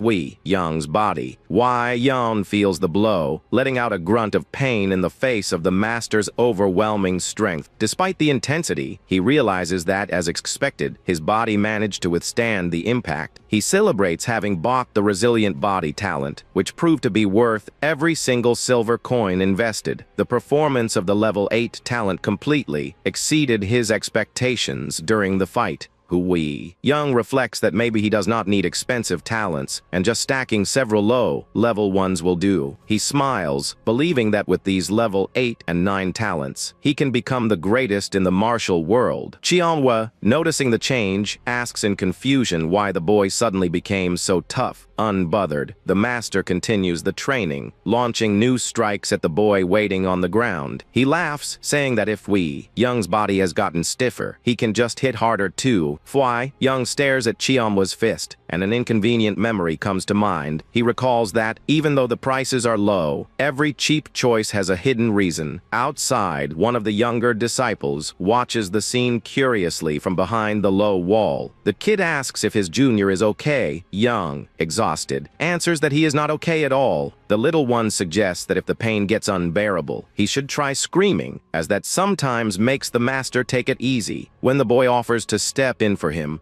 Young refuses, fearing that will only make things worse. The kid waves goodbye, wishing him a good trip, while Wei Young heads toward the treasure pavilion. Wei Young goes on his way, keeping a serious face as he thinks about the challenges in the sect. The younger disciple watches from afar, commenting to himself that the master gives the junior extra attention because they are close. Wei Young, walking through the courtyard, sighs, feeling he needs to find a way out of Wudong soon. Upon arriving at the place, the pavilion manager says there is nothing for him to do today and tells him to leave. Ho Young insists on getting some work, but is scolded and sent back to archery practice. The boy listens to the order in silence, showing his displeasure with the situation. He pleads and clings to the master, begging to stop the training, but receives an order to get out. Wei Young stops, gathers his courage, and asks for permission to speak about an urgent matter. The master asks what it is about, while Wei Young explains about the Yiching market and the escort request. Curious, the master asks the size of the market, and Young reveals the existence of 50 stalls. The master ponders that, being a large and profitable event, it makes perfect sense for the merchants to trust Wudong. The treasure pavilion master calculates that 10 men are enough and asks what the financial offer is. He comments that the Shanxi merchants have plenty of resource sources and Wei Young, sitting on the floor, calls them greedy. Wei Young is shocked by the news that they will charge 10 silver taels per person, labeling them as thieves. The pavilion master decides to use the opportunity to buy that year's salt, asking for details about the price. Wei Young loses his composure and yells at the master, outraged by the lack of economic sense in that decision. The master gets annoyed by the young man's attitude, and Wei Young, startled, apologizes for the sudden outburst of anger. Irritated, the master questions how such a young boy could understand pricing, making Wei Young remember his regression. Even so, the youth insists that the right price for salt should be half of what is being proposed. Wei Young reflects to himself, trying to identify what he is missing about this suspicious transaction. The boy realizes they are in a time right before the reform of the salt distribution system. In the past, you needed a specific license, the salt permit, which could only be obtained at the northern border. Due to the difficulty of getting supplies to the border, the merchants who traveled there received special privileges in return. Because of this, the border regions became the distribution hub, with merchants spreading the product throughout the land. This old system, known as the open center method, was eventually abolished and replaced by a new one. The new centralized management model became known as the folded color system. This system consisted of gathering all the salt in inland offices for sale under central government management. Young does not know the exact reason for the abolition, but watches the master overwhelmed by the new guidelines. He suspects the government used the merchants' tax evasion as a reason to strip them of their privileges all at once. The crucial point was that as soon as salt became accessible to everyone, its price would drop drastically. Young knows from personal experience that the value of salt will fall to less than half its current price. The pavilion master analyzes the situation and asks what the best strategy to follow now would be. The young man realizes the implementation of the new system is imminent and will bring huge financial losses for Wuding. He understands the Shanxi merchants already know about the change and are offering discounts to dump their inventory. The pavilion master taps Wei Young on the shoulder, demanding his attention so he can explain himself. Why? Young admits he could not stay silent watching a disaster happen right before his eyes. The master asks what he really understands about the situation, questioning his perspective on this business opportunity. Why? Young fires back by asking if it is not suspicious for usually greedy merchants to offer such generous discounts all of a sudden. The master calls the observation pure speculation, insisting that profit is the only goal of any merchant. Wei Young argues that, even though he hates speaking ill of merchants, this is the only way to prevent a fatal mistake. The master crosses his arms, challenging the boy to take full responsibility for his words in front of everyone.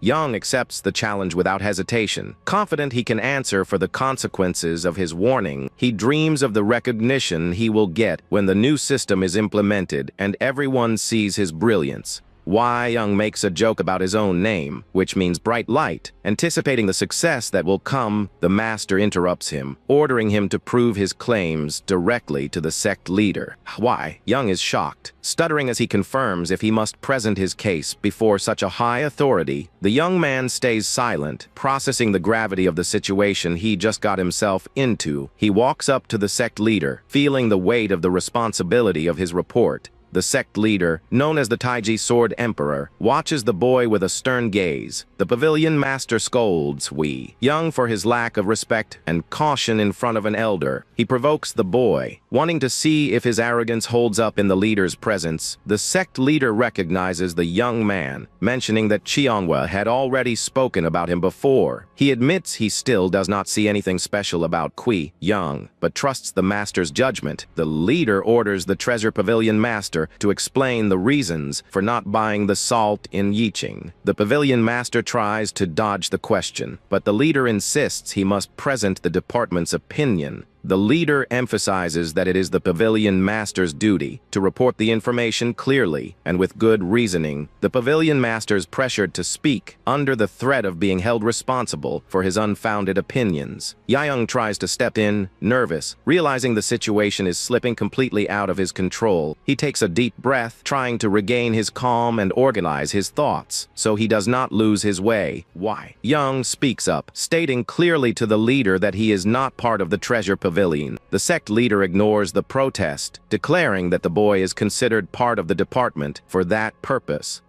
Young states that this situation is not something he really wanted. The sect leader, known as the Taiji Sword Emperor, just observes the youth with an intense, silent gaze. The pavilion master, intrigued by the boy's reasoning, finally decides to let Young speak directly. He argues that opportunities to get cheaper salt from Shanxi merchants do not come around often, and that others will surely buy futures contracts. The sect leader, losing his patience with a hesitation, asks why. Young insists on blocking that important purchase. Why? Young corrects the leader, stating with absolute confidence that they have plenty of time to decide. The youth reveals, with a cunning smile, that none of the major groups, including the Huzhou merchants, will take part in this deal. The sect leader narrows his eyes and demands that Young present the basis for such a bold claim. Young suggests that the leader ask a secular disciple who belongs to a Huzhou merchant family directly. The sect leader identifies the boy as being from the Yeo clan and orders Chiangsu to go get him immediately. Chiangsu rushes out to fulfill the order, while Young calmly waits for the disciple's arrival. A short time later, the disciple named Yeo Young shows up, still a bit nervous after being summoned. He gives a respectful bow before the sect leader, introducing himself formally. The sect leader asks directly about the rumors surrounding the Yiqing market. Yin confirms that, indeed, the Huzhou merchants do not intend to participate in the negotiations this time. The sect leader questions the reason, since it is a large market with 50 active stalls. Young explains that, as far as he knows, none of the 15 Huzhou clans plan to enter the Yiqing market. The sect leader stays silent, processing the information that has just been confirmed. After receiving the answer, the leader dismisses Young, who leaves the room, leaving Young alone with the authority.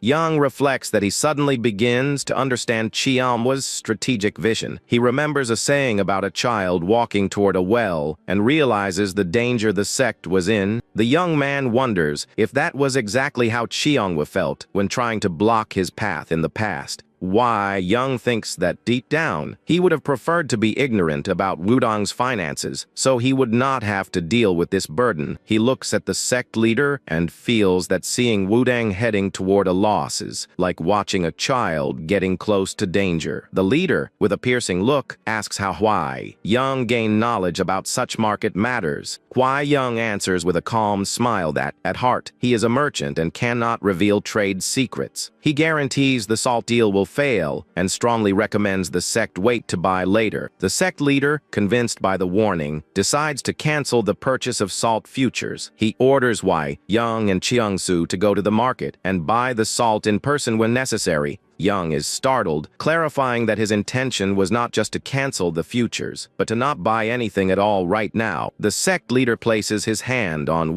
Young's shoulder, making it clear that going to the market is his mission. Young, taken by surprise, can barely believe what he just heard. The pressure the sect leader puts on the young man is immense, looming over him like a towering shadow. The leader orders him to go to the market with Chiangshu and bring back the salt. He warns that, since the boy acted so confident, he must buy the product below market price or face punishment.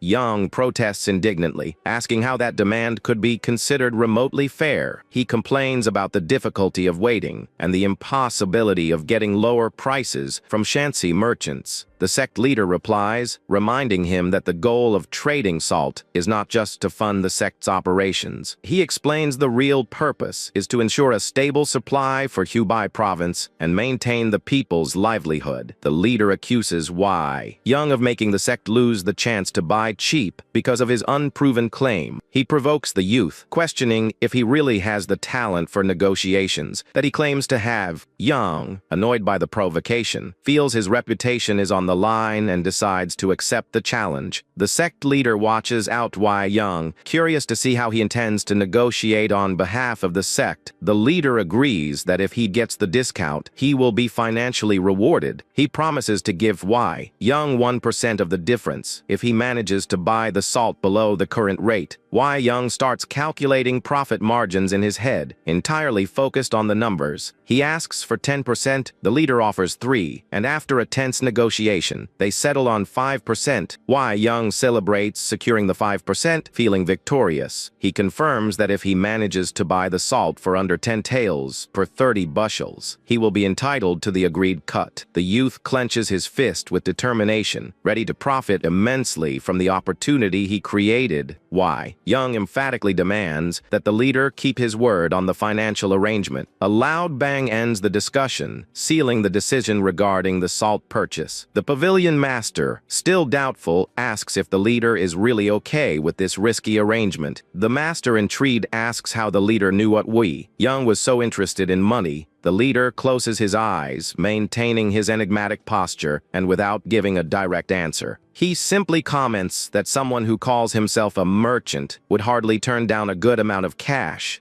Young, now out of the room, meets up with his peers in the courtyard and seems to be in a good mood. One of his peers plays a grass flute, greeting the young man with the shrill sound. The peer asks why he is not in the main pavilion, if he was supposed to be there. Pang Pant ignores the question and asks if there are any Shanxi merchants around. The peer answers with confusion, doubting that a merchant from that region would come all the way to Wuding to become a disciple. Other disciples overhear the conversation, showing interest and surprise at the boy's words. Wei Young reiterates that he just wanted to make sure, but the peer insists on knowing the reason for his concern. Wei Young reveals that the Shanxi merchants plan to sell salt at the Yiqing market. The peer, with a blade of grass in his mouth, says that their salt trade in Jiangnan is nothing new. Wei Young clenches his fist tightly, frustrated that no one notices the trap. He declares loud and clear that this whole deal is just one big scam. The peer's eyes widen, surprised by the young man's categorical statement. He grits his teeth, visibly tense at the possibility of them being tricked. The peer asks, outraged, if the Shanxi merchants plan to pull a scam using salt of all things. Realizing the gravity of the situation, the peer lowers his head, shocked by the audacity of the target. The other disciples start yelling, wanting to confront the merchants before they get robbed.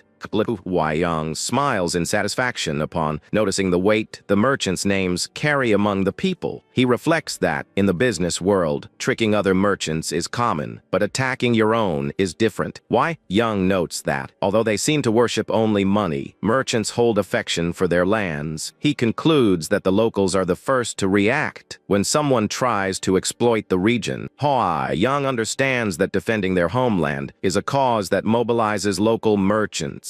The peer, still nervous, agrees that local losses are reason enough for a forceful reaction. He asks how exactly the Shanxi merchants intend to pull off the scam against them. Wei Young stomps his foot, ready to explain that the people will not let themselves be easily fooled. The peer looks at Wei Young, suddenly seeming to recognize him as someone more important. Hong Yang approaches Wei Young, walking with a thoughtful posture. Hong Yang asks to speak with Wei Young privately for a moment.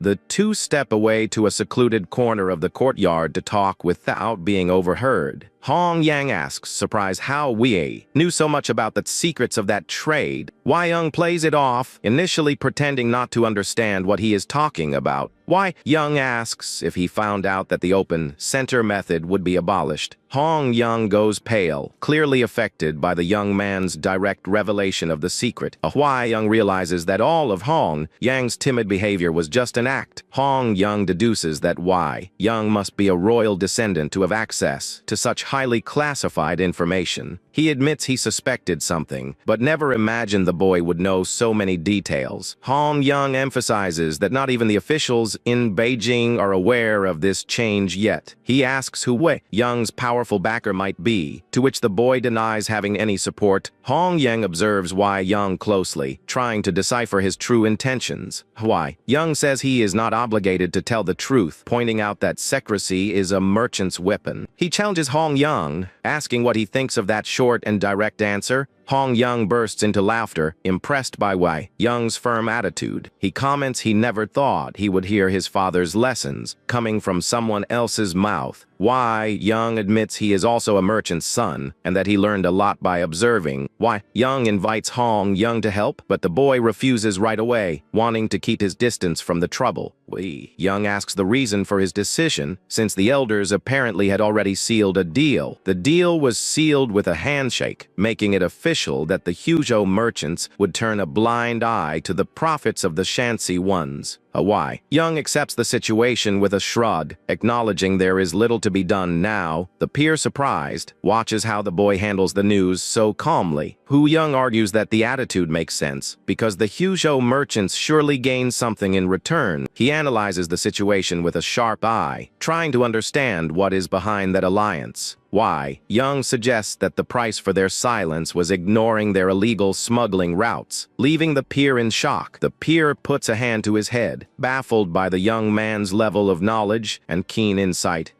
Young wonders if he should reveal his regression to put an end to that mysterious conversation once and for all. He plays it off, reminding him that a merchant's secret weapon should never be revealed so easily. The peer is impressed by the boy's refusal to accept the offered fortune, praising his principles. They agree that in the business world, one side's profit always means another side's loss. The peer asks what Wei Young's real interest is in trying to mess with the Shanxi merchants. Wei Young replies that the sect leader ordered him to buy the salt personally after his warnings. He explains that, even though he caused the leader some annoyance, the negotiation will guarantee him a percentage of the profits. Wei Young proposes telling his plan to his peer, promising that he will keep the secret under wraps. He leans in and whispers something in the peer's ear, who listens with extreme attention. The peer closes his eyes, expressing the massive effort he is making to understand the complex plan. Suddenly, they spot Saganayan approaching, which instantly kills the mood of the conversation. Saganayan, with an intimidating smile, announces that he will also join the mission alongside Wei Young. He demands to know what the two boys were planning, whispering in the corner of the courtyard. Wei Young, unfazed, asks why Saganayan cares so much if he is not even part of the mission. Saganayan reveals his group was also assigned to the escort duty, demanding immediate answers about the plans. He threatens to spread rumors about Wei Young's conspiracy to the council if he does not get the truth. Wei Young acknowledges that, despite the childish threat, this situation could bring him big problems in the future. He looks at the peer, hinting that now the issue has become everyone's problem. The group walks through the courtyard, feeling the burden of the new, unwanted company that will follow them on the journey. The peer tries to argue that the Sungro faction should not get involved in Sang Wang's business.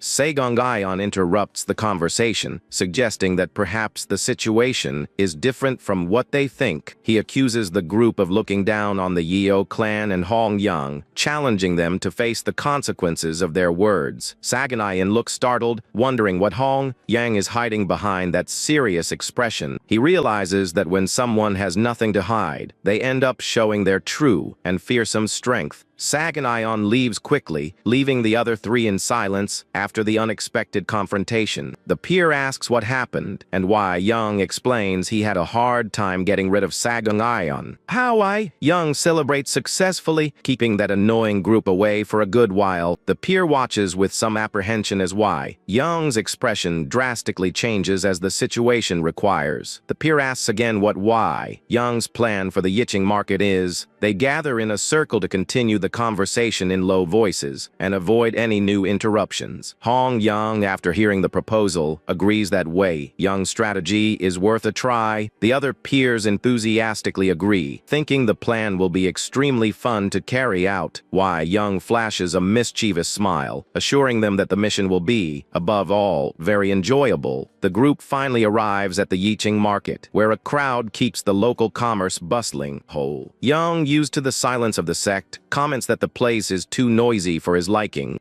The peer looks around lost, asking where on earth the salt market is in that vastness. Why? Young casually answers that the salt's selling spot is usually in the heart of the market. The peer comments on how good it feels to be out of the paperwork routine, but reminds Why Young of his official cover. Oh boy. Young ignores the criticism, suggesting they enjoy the view while they walk through the busy local commerce. The peer questions what Why Young meant by his last statement, looking for a clear explanation. Why Young points to the salt warehouses, declaring that in that place, the merchants rule like true kings. The peer listens to the remark with suspicion, keeping a close eye on the boy's behavior. Kang-san, a Shanxi merchant, warmly greets the Wuding group led by Chiang-su. He notes the safe arrival of the requested disciples, but his expression changes when he asks about the treasure pavilion master's presence. Kang-san asks, with a tone that carries a certain hidden hostility, the reason Chiang-su came to the market personally. Chiang-su clarifies they are there to buy salt, stressing they never promised not to buy the product, only avoided the futures contracts. The merchant, maintaining a confident posture with crossed arms, asks how he can assist them with an immediate purchase. Kang San is firm in stating that he will not grant any discount on the final price of the salt. He warns that by buying now, they will pay a much higher price than they would have paid with the futures contracts. Kang San stares at Chiang-su, expecting to see a reaction to the financial disadvantage he just imposed. Intimidated, Chiang-su replies that, despite everything, they still intend to close the purchase at a low price. The merchant finds the mention of Kui Young as an inner disciple of Wudang strange and questions what it means. Hoi Young explains he gave the merchant some valuable advice, because nothing in the world is done without a specific reason. The merchant remains silent, processing the statement, while looking at the youth with suspicion. Hua Yang, with an enigmatic smile, suggests that the open center method is about to be abolished. Kang San goes into total shock, yelling in outrage upon hearing the revelation Wei Yang just dropped. He panics upon realizing that, with the method's abolition, the price of salt will plummet and ruin his inventory. Chiang-su uses the moment to mock the merchant, highlighting his speed in calculating losses and his despair. The merchant desperately tries to justify himself, begging them not to jump to hasty conclusions. He claims the information about the system change is just baseless rumors floating around Beijing. Kang San insists the matter is still under review and that, as long as the old system is in place, he is not charging anything extra. Wei Yang observes the merchant, confirming to Chiang-su that what the man said is technically true. He notes that since the system has not been officially abolished yet, the merchant is only selling at the official price. Chiang-su complains that the merchant could have at least warned them about the instability, even indirectly. Kang San warns that spreading rumors like that could bring retaliation from the imperial palace against the Wudang sect. He defends that a merchant's job is to sell for the highest price possible, asking for understanding. Wei Yang asks if, in light of this, there is nothing they can do to improve the deal. Chiang-su decides it is better to end the conversation there and leave the area. As they walk away, Chiang-su questions Young's plan, fearing the system's abolition will be applied retroactively. He is annoyed that he was not informed about this open center system issue much earlier. Wei Yang answers that Chiang-su was too busy being polite to that merchant. He argues that by playing fair, the merchant will remember him as a reasonable client in the future. Wei Yang believes that, by acting this way, he greatly increased the chances that the merchant will want to do business only with him. The merchant, watching the two walk away, reflects this was why they did not send him to Dongbai. Suddenly a well-aimed strike hits Wei Yang, who lets out a yelp of pain. Chiang-su, holding a cup, comments that the boy has an annoying talent for provoking people. Wei Yang, while eating a dumpling, replies that a true merchant knows exactly how to exploit others' weak points. Chiang-su asks what the next step is, and Wei Yang suggests they just wait out the next 4 days. Chiang-su asks what he plans to do while the market is in full swing.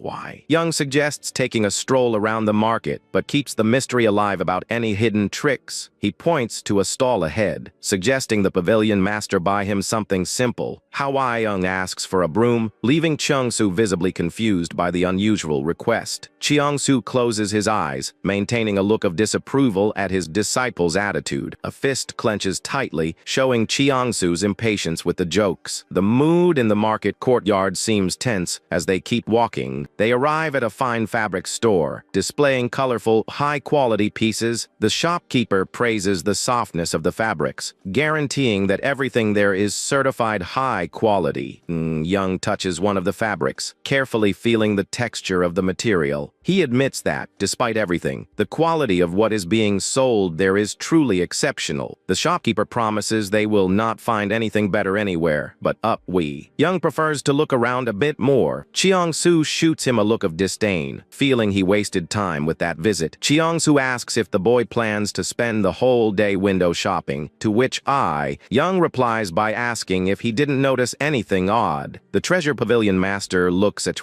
Young and asks what exactly he was supposed to have noticed. Why? Young keeps a confident smile, knowing his observation is the key point of the matter. He explains that the market commissioner is the official in charge of overseeing all local activities. The young man points out that every product sold must mandatorily be inspected and approved by this commissioner. Young describes how the commissioner assigns each merchant a specific spot in the market based on the quality of their goods. He notes that if the commissioner were corrupt, he could easily take bribes to classify bad products as high quality. Young surveys surroundings and comments that clearly that is not the kind of corruption happening here. He admires the commissioner's competence, whose judgment of quality is extremely sharp and incorruptible. Young picks up a sword and inspects it, realizing that the piece's quality gives away a crucial clue. He asks Cheong-su to buy the sword for him, even noting that the item seems quite expensive. Young insists the sword is a necessary investment as capital for the upcoming negotiations. Cheong-su hands over the request of his money so the youth can finalize the purchase of the metal piece. Young puts the sword away, pleased with the acquisition while Cheong-su watches him closely. He talks to Cheong-su again, asking the pavilion master to listen carefully. Young asks if Cheong-su agrees that the market commissioner is a capable and impartial man, points out that the store where he bought the sword is in a prime location, yet sells products of varying qualities.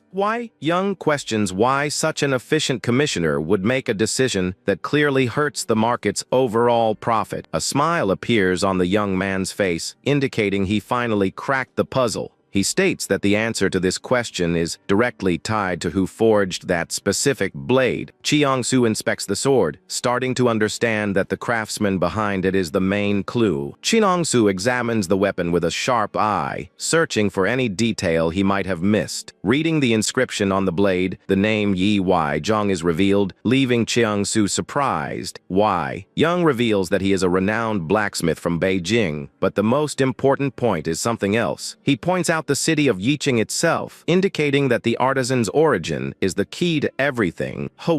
Young suggests the market commissioner is deliberately favoring local Yicheng merchants. Cheong-su realizes that, if so, the commissioner is not as impartial as he seemed. Young comments that the sword is the perfect gift to win this official's goodwill. Young argues that a luxurious gift is the best way to earn the commissioner's trust, even if it feels like a bribe. Cheong-su keeps a serious face, weighing the implications of the young man's proposed strategy. He admits, albeit reluctantly, Young's nose for business is impressive. They arrive at the commissioner's residence, sensing the honor of being hosted by the official in charge of the sector. The commissioner examines the sword and immediately recognizes it was made by Master Yi Zhang. He remarks that a piece of that quality costs a fortune, but Young assures him it is merely a token of sincerity. Young takes the lead in the conversation, asking for permission to discuss the state of the salt market. The commissioner reveals he is already aware of the abolition of the distribution system and the upcoming changes. He reassures the visitors, guaranteeing he keeps tight control over all brokers in the market. The commissioner states that all brokers are Yicheng natives and will not allow outside interference with local prices. Young smiles on the inside, aware that local control is what guarantees stability. He explains that, even though they come from the Central Plains, brokers are essential to smooth out regional differences. Why? Young knows that if the brokers complicate the process, the situation could become unsustainable. He comments that even though Shanxi merchants try offering bribes, the commissioner's stance prevents that from happening. Young waits in a room as he hears a knock at the door, signaling an interruption. Chiang-su comes in and reports that a disgruntled merchant is causing a scene outside. The commissioner excuses himself to resolve the issue, telling them to make themselves at home. The door closes, leaving Young and Chiang-su alone in the room. Young whistles calmly as he waits for the commissioner's return to resume negotiations. Chiang-su warns again that the boy should have avoided mentioning the distribution system so openly. Young explains he just meant they shouldn't discuss such matters so publicly. He thinks about it, realizing that from a new angle, the situation might actually be an advantage. Young concludes there will be no problem at all if the information leaks indirectly. Many of Wudong's secular disciples are active in commerce, making them valuable assets to the sect. Young notices that by giving a subtle hint, everyone involved acted in perfect sync for local interests. The young man watches the tea being served, surprised to see the brokers themselves stepping into the situation. He sighs, wishing he had known that, so he could have spent his money on a proper banquet instead of bribes. A sharp knock echoes, signaling that something unexpected is about to happen. Chiang-su invites Young outside, noticing that things are not going according to plan. Both run across the courtyard, rushing to check out the new threat that has emerged. Chiang-su orders Young to look at what is happening on the other side. Young gazes into the distance, trying to spot who is causing the commotion. The youth's eyes narrow as he recognizes a familiar face among the troublemakers. He sighs, annoyed to realize he will have to deal with a complicated, persistent fate. Once again, Chiang-su asks if the people causing trouble belong to an orthodox sect or not.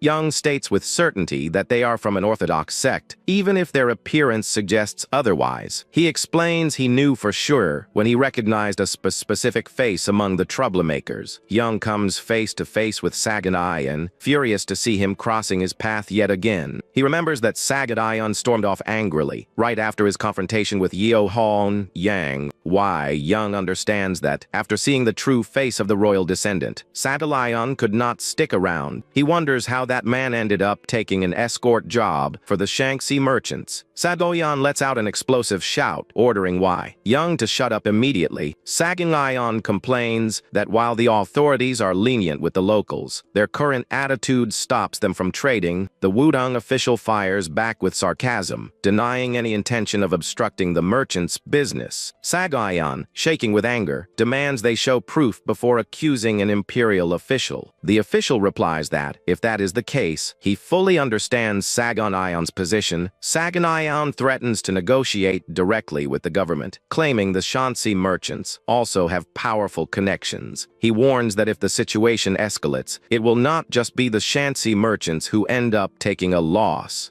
Young steps firmly onto the ground, approaching the argument to step into the conflict. He warns that if things keep going this way, the local merchants will be the ones losing out in the dispute. Young smiles, advising them to stay calm and stick close to the authorities for their own safety. One of the merchants glares at Young with hatred, blaming him for meddling in the negotiation. Young clarifies he has no ties to the government, nor does he officially represent Wudong's interests. He claims he is at the market solely in the capacity of a simple merchant.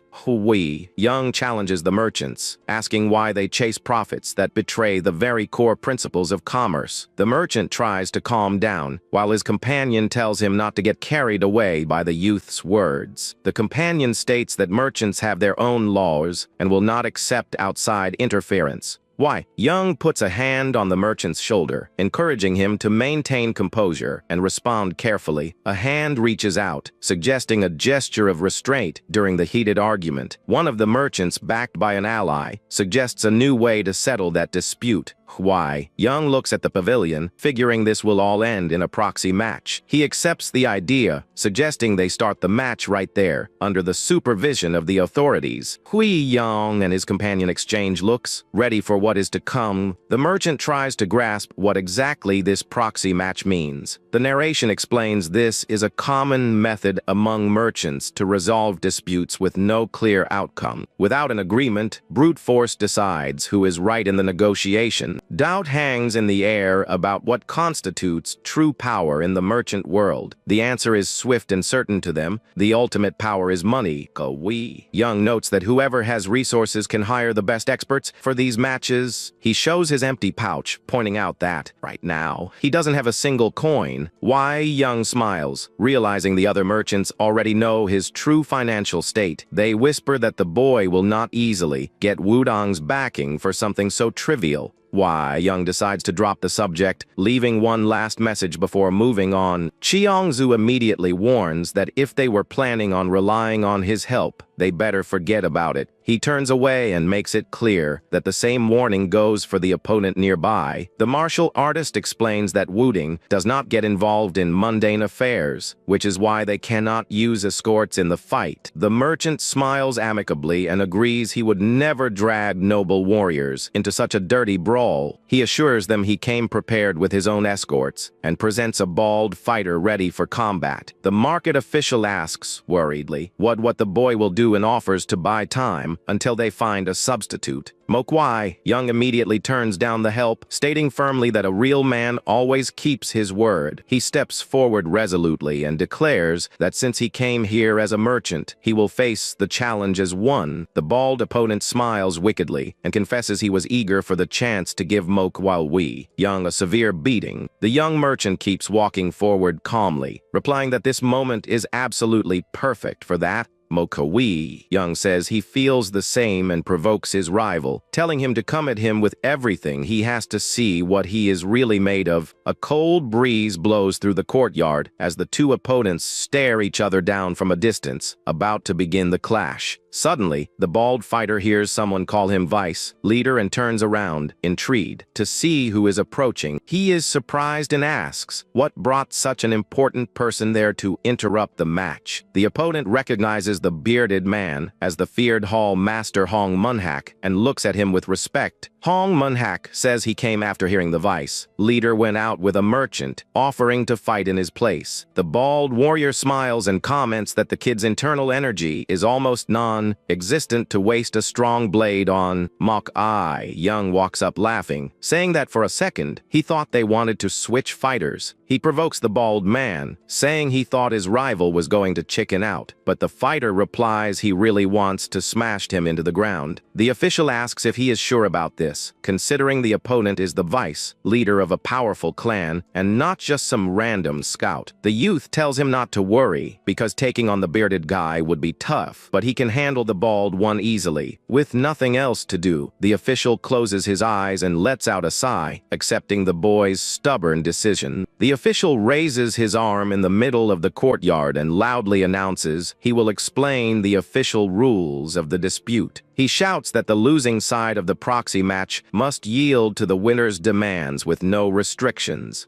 If the other side wins, the Shanxi merchants will be able to trade tax-free and without oversight from the authorities. But if Mokwai Young wins, the Shanxi rivals will have to follow all government rules without complaining. The market official clasps his hands and asks if anyone has an objection before authorizing the start. Without waiting a single second more, the match begins and Mokwai Young charges toward his rival at top speed. The youth smiles confidently, remembering how he panicked last time, but noting that a real fight is decided by who strikes first. However, the bald man blocks the punch with a giant iron sword, making the clash produce a screeching sound. The young merchant freezes in terror as he sees the sharp blade pass right by his face, while the opponent smiles cruelly. The bald warrior unleashes a devastating sword strike, forcing the youth to leap backward in a hurry. Mokwai Young yells in a panic, asking where that massive sword came from and accusing his opponent of of cheating. The bald man chases after him laughing, saying no one banned weapons, and that this great iron sword is already his. He attacks again, promising to only use the flat side of the blade, so he does not end up finishing the kid off for good. With a cold look, the fighter mocks him, saying that if the boy does not like it, he should go get a weapon for himself. Manhwa Yang is outraged, complaining about what kind of absurd and nonsensical logic that is. He dodges by rolling across the ground, yelling that he has never even held a real sword in his entire life. The spectators watch from a distance as the impact of the battle shatters parts of the courtyard's stone slabs. The overweight merchant cheers happily, shouting for his fighter to break everything in sight. The market official asks Chiangsu if they shouldn't stop this, since a mere merchant cannot win. Chiangsu answers with another question, asking if the official prefers to just watch while the people are scammed. The official tenses up and stays quiet, unsure of what to say while the Wudang master keeps sitting and watching. Chiangsu casually reveals that the boy fighting is also an official Wudang disciple. Back in the fight, the bald man brings down his massive sword, declaring that this match will not end easily. The strike hits the ground with brutal force, cracking open a crater as Manhwa Yang leaps aside to escape.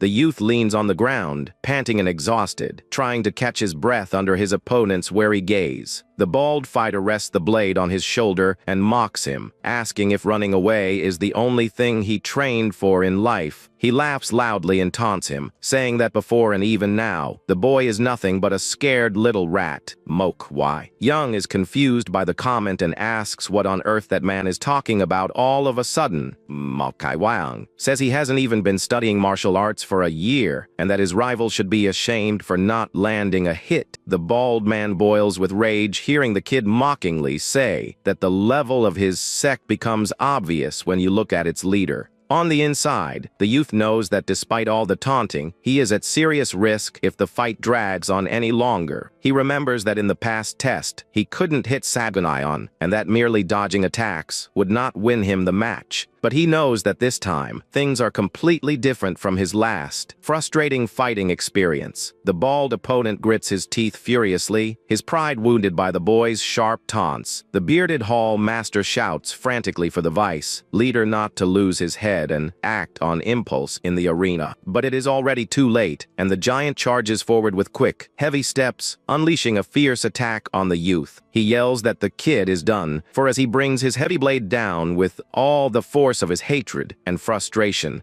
Manhwa Yang readies his own punch with determination, knowing he now holds a very special advantage. That advantage is the resilient body talent he bought in the system shop using 2 silver coins.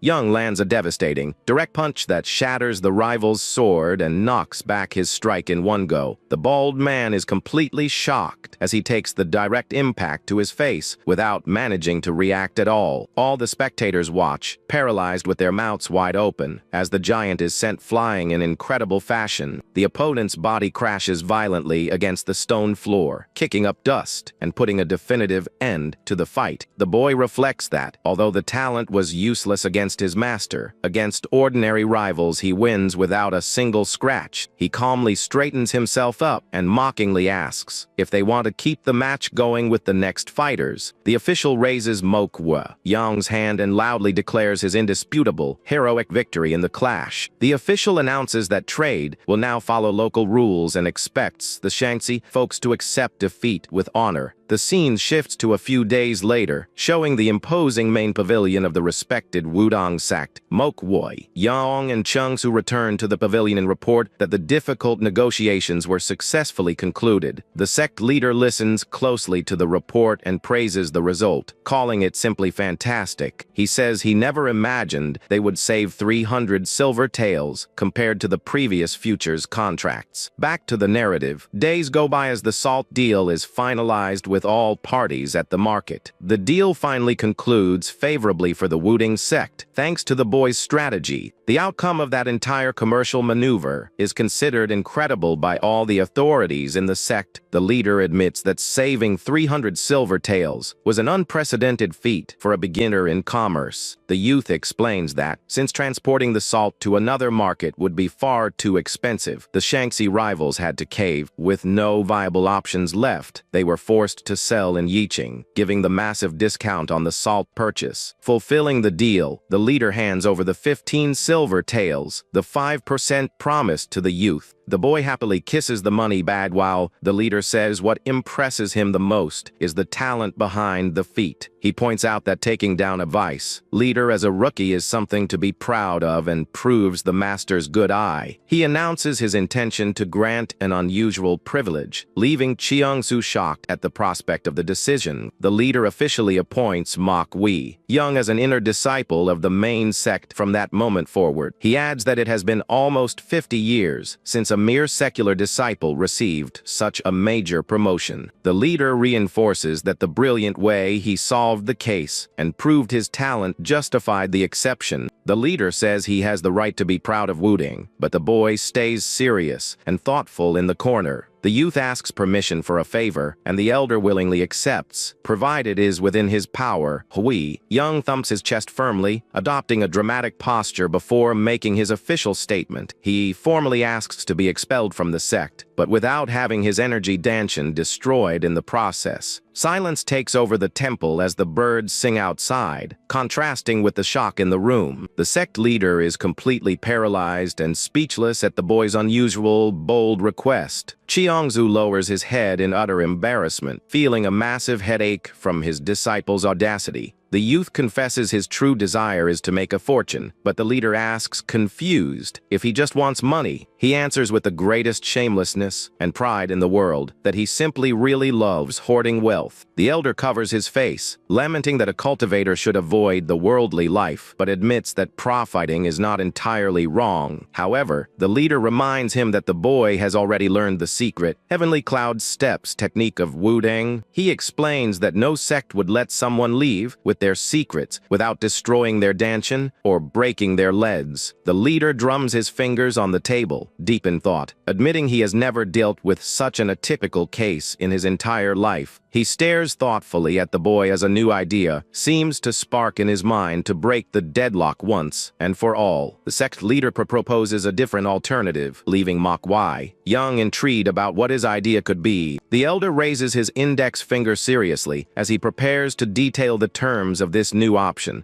He offers the youth the official position of registered secular disciple, so he can continue there. Shui Young tilts his head in confusion and repeats the word, not quite understanding what that title means. The narration explains that the names of all main Wuding disciples are recorded in the ancestral hall. The leader says he will register his name, but will still allow him to act as a secular disciple. The elder reveals that this rare position is called a registered secular disciple, and that there is already a historical precedent for it. He says Wuding created this role in the past, during the demonic cult's attack to bolster their defenses. Why? Young recalls that this was over 100 years ago and asks, curiously, what exactly will change for him. The leader explains that he will be able to learn Wuding's arts, but will also have to answer the sect's call. The elder narrows his eyes piercingly and adds that there is a crucial condition to this Wuding offer. He reassures the boy, promising there will be no pressure or forced obligation for him to accept the term. Why? Young blinks in surprise at the words, not expecting so much freedom to be granted by the sect's elders. The youth starts to reflect, wondering if such an incredibly advantageous deal is even possible to strike. He imagines doing business under the Wuding name. Realizing the massive influence the sect's brand would bring, he gets even more excited thinking he could sell Wuding-themed merch and make huge profits from fans. The boy realizes he can use Wuding's prestige for his businesses, while keeping the freedom of a secular member. Suddenly, Chiang-su gives Wei Young a subtle elbow nudge, snapping him out of his thoughts and bringing him back to reality. Wei Young calms down, focusing on the fact that he will be able to stay in the sect, training and trading at the same time. A mischievous smile crosses his face as he realizes the priceless value this official status will bring to his future. Without hesitating for a second, he pumps his fist energetically and yells enthusiastically that he accepts the proposal on the spot. The leader raises his hand asking for calm, reminding him that this rule was only used in times of crisis with the demonic cult. He explains that reactivating this law requires the approval of the Council of Elders, as he cannot decide on his own. He holds up 3 fingers and cryptically adds that the council's approval will not be granted to him right away. The elder reveals he will give the boy a grace period of exactly 3 months before bringing up the proposal. The leader explains that the elders will reject the idea because it looks like favoritism, so during those 3 months, he must take action. He firmly orders the youth to present the council members with a solid reason they could never refuse. Why? Young gulps, feeling the weight of that massive responsibility that just fell onto his shoulders. He worriedly asks the leader what will happen if he fails to prove his worth to the demanding elders. The elder calmly answers that in that scenario, the boy will be forced to become an ordinary disciple of the main sect. Or, if he still wants to leave Wudang no matter what, he will have his danshan destroyed according to their sacred laws. The scene cuts to the mountains of Wudang, showing the start of the young merchant's rigorous trial period. Master Cheon waits for him with a friendly smile, ready to oversee the grueling training routine. He congratulates the youth on his achievements in Yiching and proudly celebrates being the one who recommended him to the sect leader. He praises Hwai Young's talent as the boy walks with a massive boulder resting on his back for the exercise. Why? Young thinks it is a good thing he hid the plan to be a registered secular disciple from him, avoiding a huge lecture. The boy throws the huge stone onto the floor hard, making a loud thud echo all over the courtyard area. Chiyama announces he completed the required 20 reps, and that the day's physical training is over. The master praises the boy's quick adjustment, recalling that at first, he could not even handle a single repetition. He says his physical base is ready and mentions he will fetch some wooden swords, so they can start weapon training. Why? Young reflects that all of that physical endurance is actually purely due to the resilient Bodhi talent he acquired. He tiddies up the courtyard, thinking that to convince the council, he will need to put on a flawless combat performance. He knows that proving his martial talent is essential to get the support needed to become a registered disciple. Proving his commercial value is easy through his ideas, but showing sword skills will be the biggest issue of all. Since he is just starting to learn the ways of the sword, he fears he won't have anything impressive to show. Why? Young grips the hilt of the wooden sword, knowing that Wudang is, after all, essentially a sword sect. He waits focused and excited, about to learn the legendary sword moves of the traditional sect. Suddenly, the master bonks him on the head with the wooden sword, laughing and telling him to quiet his loud thoughts.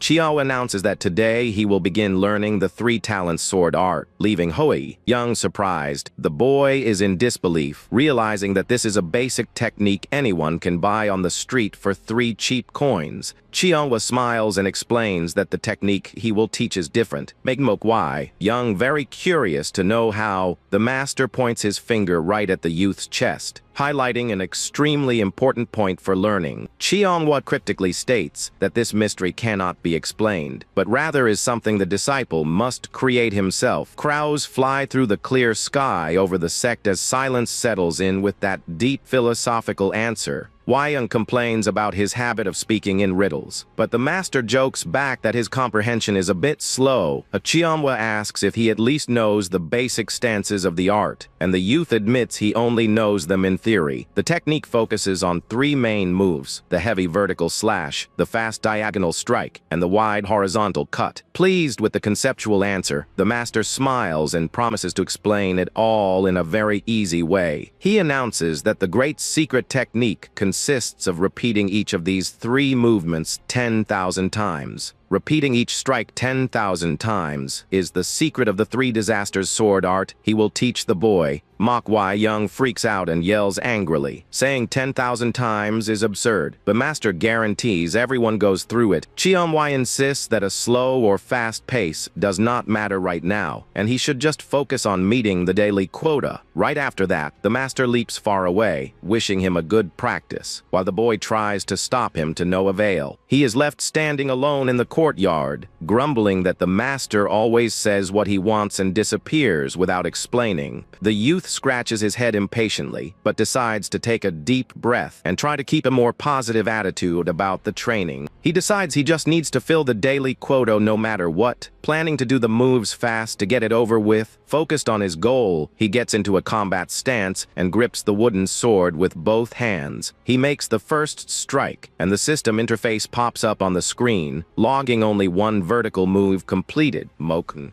Young grits his teeth in terror as he realizes he still has 29,999 strikes left. The youth lets out a scream of rage that echoes throughout the mountain, desperate about how long it is all going to take. The day dawns calmly the next morning, with birds chirping softly in the branches of the Wudang temple trees. The wooden sword drops clumsily onto the stone floor, signaling the end of a long, exhausting night of hard work. Sitting in the courtyard, completely drained, he can barely believe he actually met that strike goal. The boy smirks and reflects that repetitive training also requires a very high level of dedication and talent. He recalls that holding the right stance for 10,000 reps in the Three Disasters art was a very difficult task. Young remembers how his muscles kept locking up and his movements got sloppy toward the end of the practice. He realizes that, with only the agile movement and firm body talents, he would never have pulled off the correct forms. Mokwai, Young remembers that a new, valuable system notification had popped up suddenly right before his eyes. Thanks to the special quest, he completed 1,000 strikes and got a 50% discount on the lowest tier sword talent. The youth grimly recalls the 15 silver taels he worked so hard for during the market negotiations. He laments that 2/3 of his precious reward had to be spent immediately right then and there to get the new talent. Despite the massive financial hit, the boy smiles, realizing the reward for all his effort was well worth it. He recounts that finishing that first stage and buying sword mastery was the key to his growth. Mokwai Young performs a fast, precise move in the courtyard, slicing the wind in a highly professional manner. The difference in his skill is clear, even though that is the lowest level talent available in the system. Now he wonders if there is really any actual meaning in repeating this simple sword technique 10,000 times. Master Chianwa suddenly reappears in the courtyard with a serious expression, watching his disciple's performance. The master sighs from afar, noticing that all he has to do is look away for the boy to go back to his antics and joking around. He closes his eyes tiredly, wondering what he should do with such an atypical, unpredictable disciple. Chianwa walks up with authority and loudly orders the boy to stop what he is doing right away. He warns that even if the boy lacks talent, that joke has crossed the line, startling the youth who just saw him there. The master voices his concern, saying that at this rate, the young man won't even be able to join the evaluation match.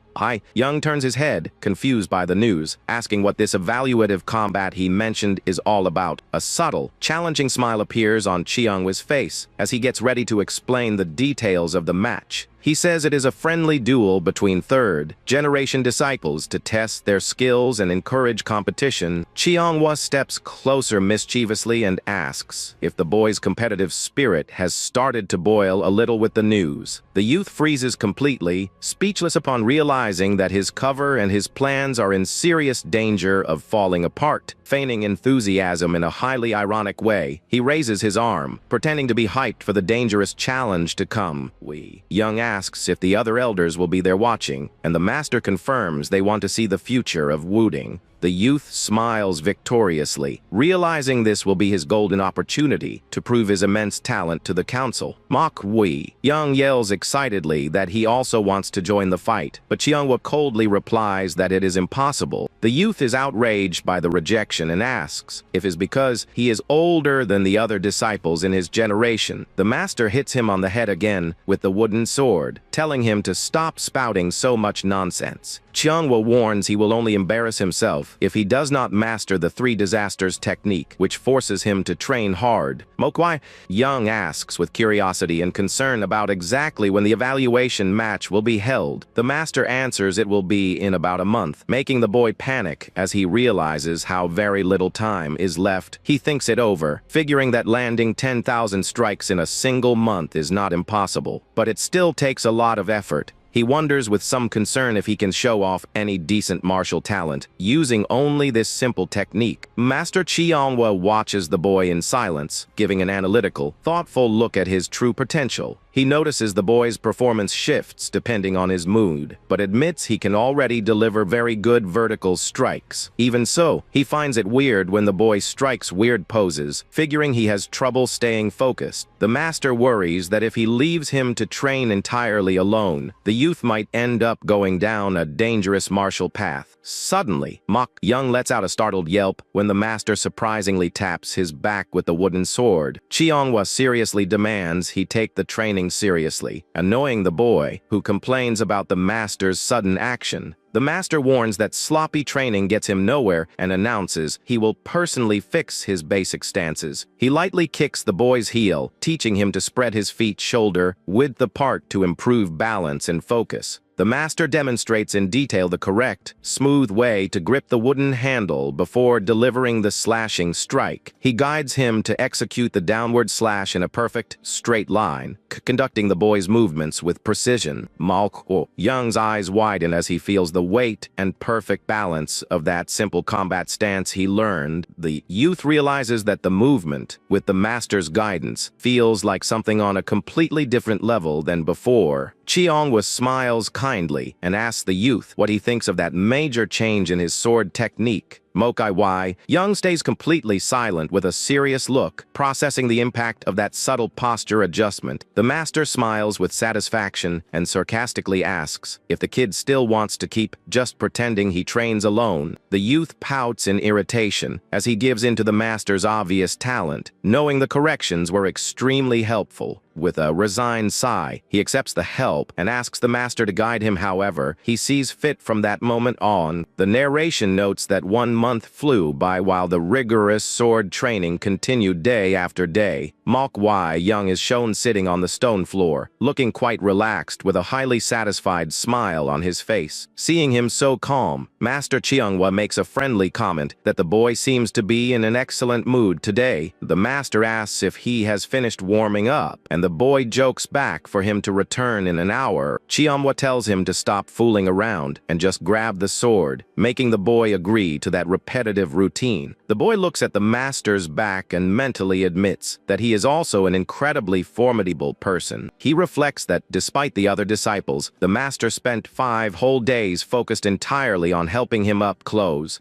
He wonders if the master just wants to prioritize the training, or if there is some other personal reason behind his dedication. Cheon-won notices his hesitation and asks what the boy is doing, just standing there, instead of holding and swinging his sword. The youth replies dismissively, assuring him he will get the exercise done, even without taking that annoying pressure from the master. He mentally acknowledges that, in fact, he only managed to truly enter the path of the sword thanks to his teachings. The master watches him with half-closed eyes, deeply focused on assessing the final result of that month of training. Mok Wai. Young yells with immense determination that he will now show the result of all his exhausting training. He brings the wooden sword down with incredible force and surgical precision, making the air in the courtyard crack with the impact. He twists his body expertly, executing the diagonal move in a smooth, fast, and perfectly balanced way. He finishes the sequence imposingly, showing off a simply terrifying evolution since day one. The slashes trace perfect lines of wind in the courtyard air, proving the impressive level his technique has reached. Finishing the moves, he lowers his head in exhaustion, catching his breath after letting out all his energy. He tucks the wooden sword at his waist with a fast, extremely elegant gesture that confirms his new posture. A subtle, proud, confident smile appears on the boy's face, knowing very well just how incredible his display was. The master stares at him in utter silence, his face serious and impassive, showing no immediate reaction to the strike. Feeling awkward with the master's tense silence, the boy asks, confused, why he is staring like that. He asks in surprise if the master is not going to say anything, having expected some comment on his great performance. The boy says he could at least mention that the basics are good, pulling drawing a small smirk from the master. Chionwa chuckles, saying it was just a joke, and praises him by saying he is acceptable now, making the boy pout. Chionwa praises the youth, admitting he really changed and trained with focus even when left alone. The youth puts on a thoughtful look and answers casually that he just achieved something akin to enlightenment.